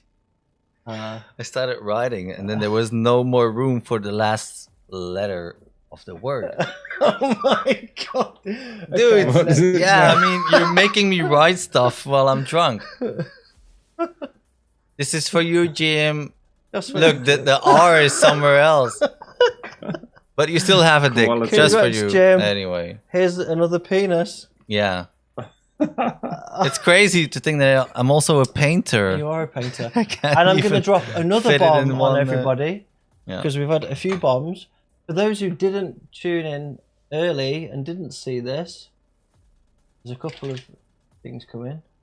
Oblivion Show Hardcore Beer is coming. That'll be available for sale soon. If you didn't see it, the Monstera release is sick. So grab yourself that. Boom. And next thing is the next show. Because the next show will be the 2nd of June. We finally got a proper guest. Right? I'm curious to know who it is. How much they paid for it. We've got it, them, her. We've got Francis again. Oh my god. And next time I'm drawing vaginas. No, next show we've got Dr. Peacock coming on. Yeah, legit. Seriously. Why did you laugh? Why are you laughing? What? Yeah, Dr. Peacock. Seriously. I love the dude, but I thought it was a joke. Well, Dr. Peacock runs deeper than just French. I know. He has a great musical background and he has a lot of aliases. Industrial, all kinds of now shit. I feel bad to laugh because there's nothing to laugh about the dude. Wait till we see him, Francis. Right, Steve. No. I thought it really was a joke. Legit. But I know the dude's great. You need to check his authenticity. Go and listen to his set on Prospect Radio. You don't Radio have to tell me. I know that he's not selecting stuff. good tunes. Right. So, a little bit against the grain. Okay, we like love a bit you, of Steve. controversy. Steve's coming on the show. Yeah. And who knows what will happen. We've got a bunch of other cool guests that are within Fuck the off. grain and Confused outside the grain. Francis. Don't try and backtrack now. It's okay. La. I can feel the bookings being cancelled in your agenda. You give me alcohol. All right. So, next show, Dr. Peacock. Francis, thank you so much for coming on. Yeah, you just ruined all my bookings for me there. No, it's fine. No, you were a great guest until you got drunk. Yeah, it didn't take much long, but no, much long. Jesus Christ, sentences, right? It's okay. We're nearly at the end. So, thank you to everybody that's tuned in. Yes, thank you guys for tuning in and liking what I'm doing. Yep. And all that stuff. Yep. Thank you for coming on and hunting all of your amazing music that's coming out. Respect. And also for being an awesome guest and good friend and lol. And we're going to turn the decks on after this. Will we? Yeah, we will. Thank you to you, Greg, again. We love you too. My amazing co-host. Big up to you, brother. I look forward to cuddling the shit out of both of you on Saturday. And everybody else who's in the chat. Oh, it's going to be big! Cam, I already showed the press implant video. Saying that's already been showed. The beers should come with a warning. Yes, it's true. Thank you to you all for tuning in. Respect. Thank you to everybody behind the scenes. Robert. Yeah. I'm not going to start listing everybody. Everybody that's got a blue name in the chat. Thank you. Thanks to all the Oblivion backstage crew. Everybody that makes this happen. Respect. See most of you on Saturday. Yeah. Let's have a proper rave. And we've got one more thing to close us out, and I'm going to give Greg the floor to introduce this. Greg, something different. Tell us about it. Oh yeah, we're playing out with SOPHIE, who tragically died last year, and we've not played anything by her before as a kind of like something different. Absolute genius in kind of like hyper pop, in weird industrial, crazy, awesome, fucked up pop music. She wrote amazing stuff way ahead of her time, and she'll be sadly missed. And this is a crazy tune. All right, before we go, last one, we need a thumbnail for the show. So let's do a thumbnail. Right.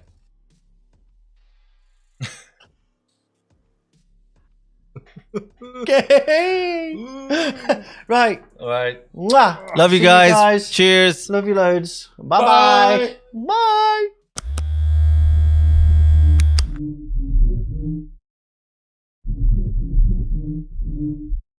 My face is the front of shop. My face is the real shop front. My shop is the face I front.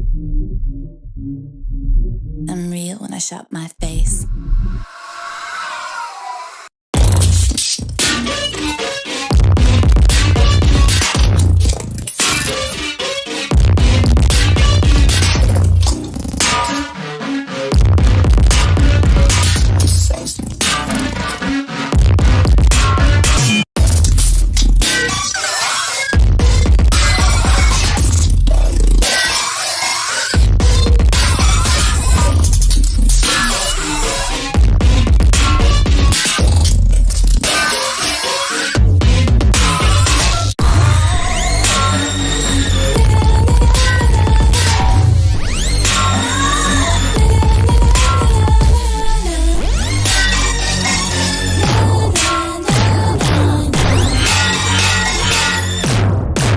My face is the front of shop.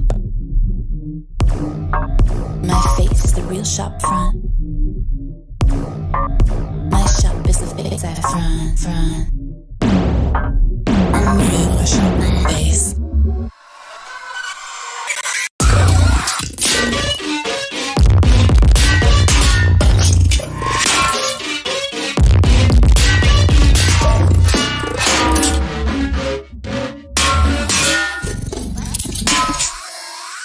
Professor?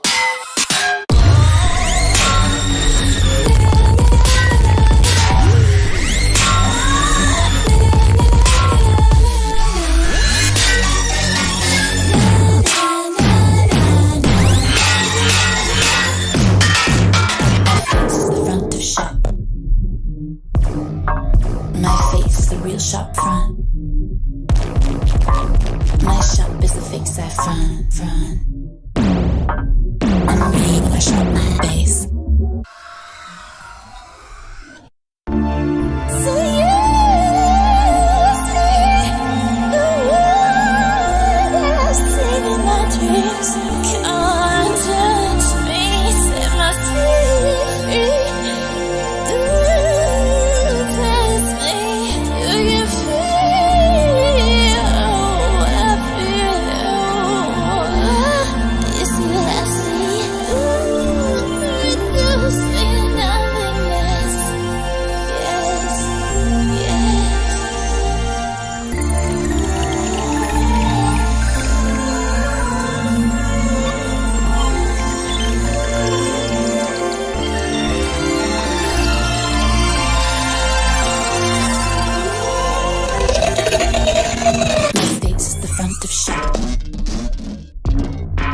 My face is the real shop front.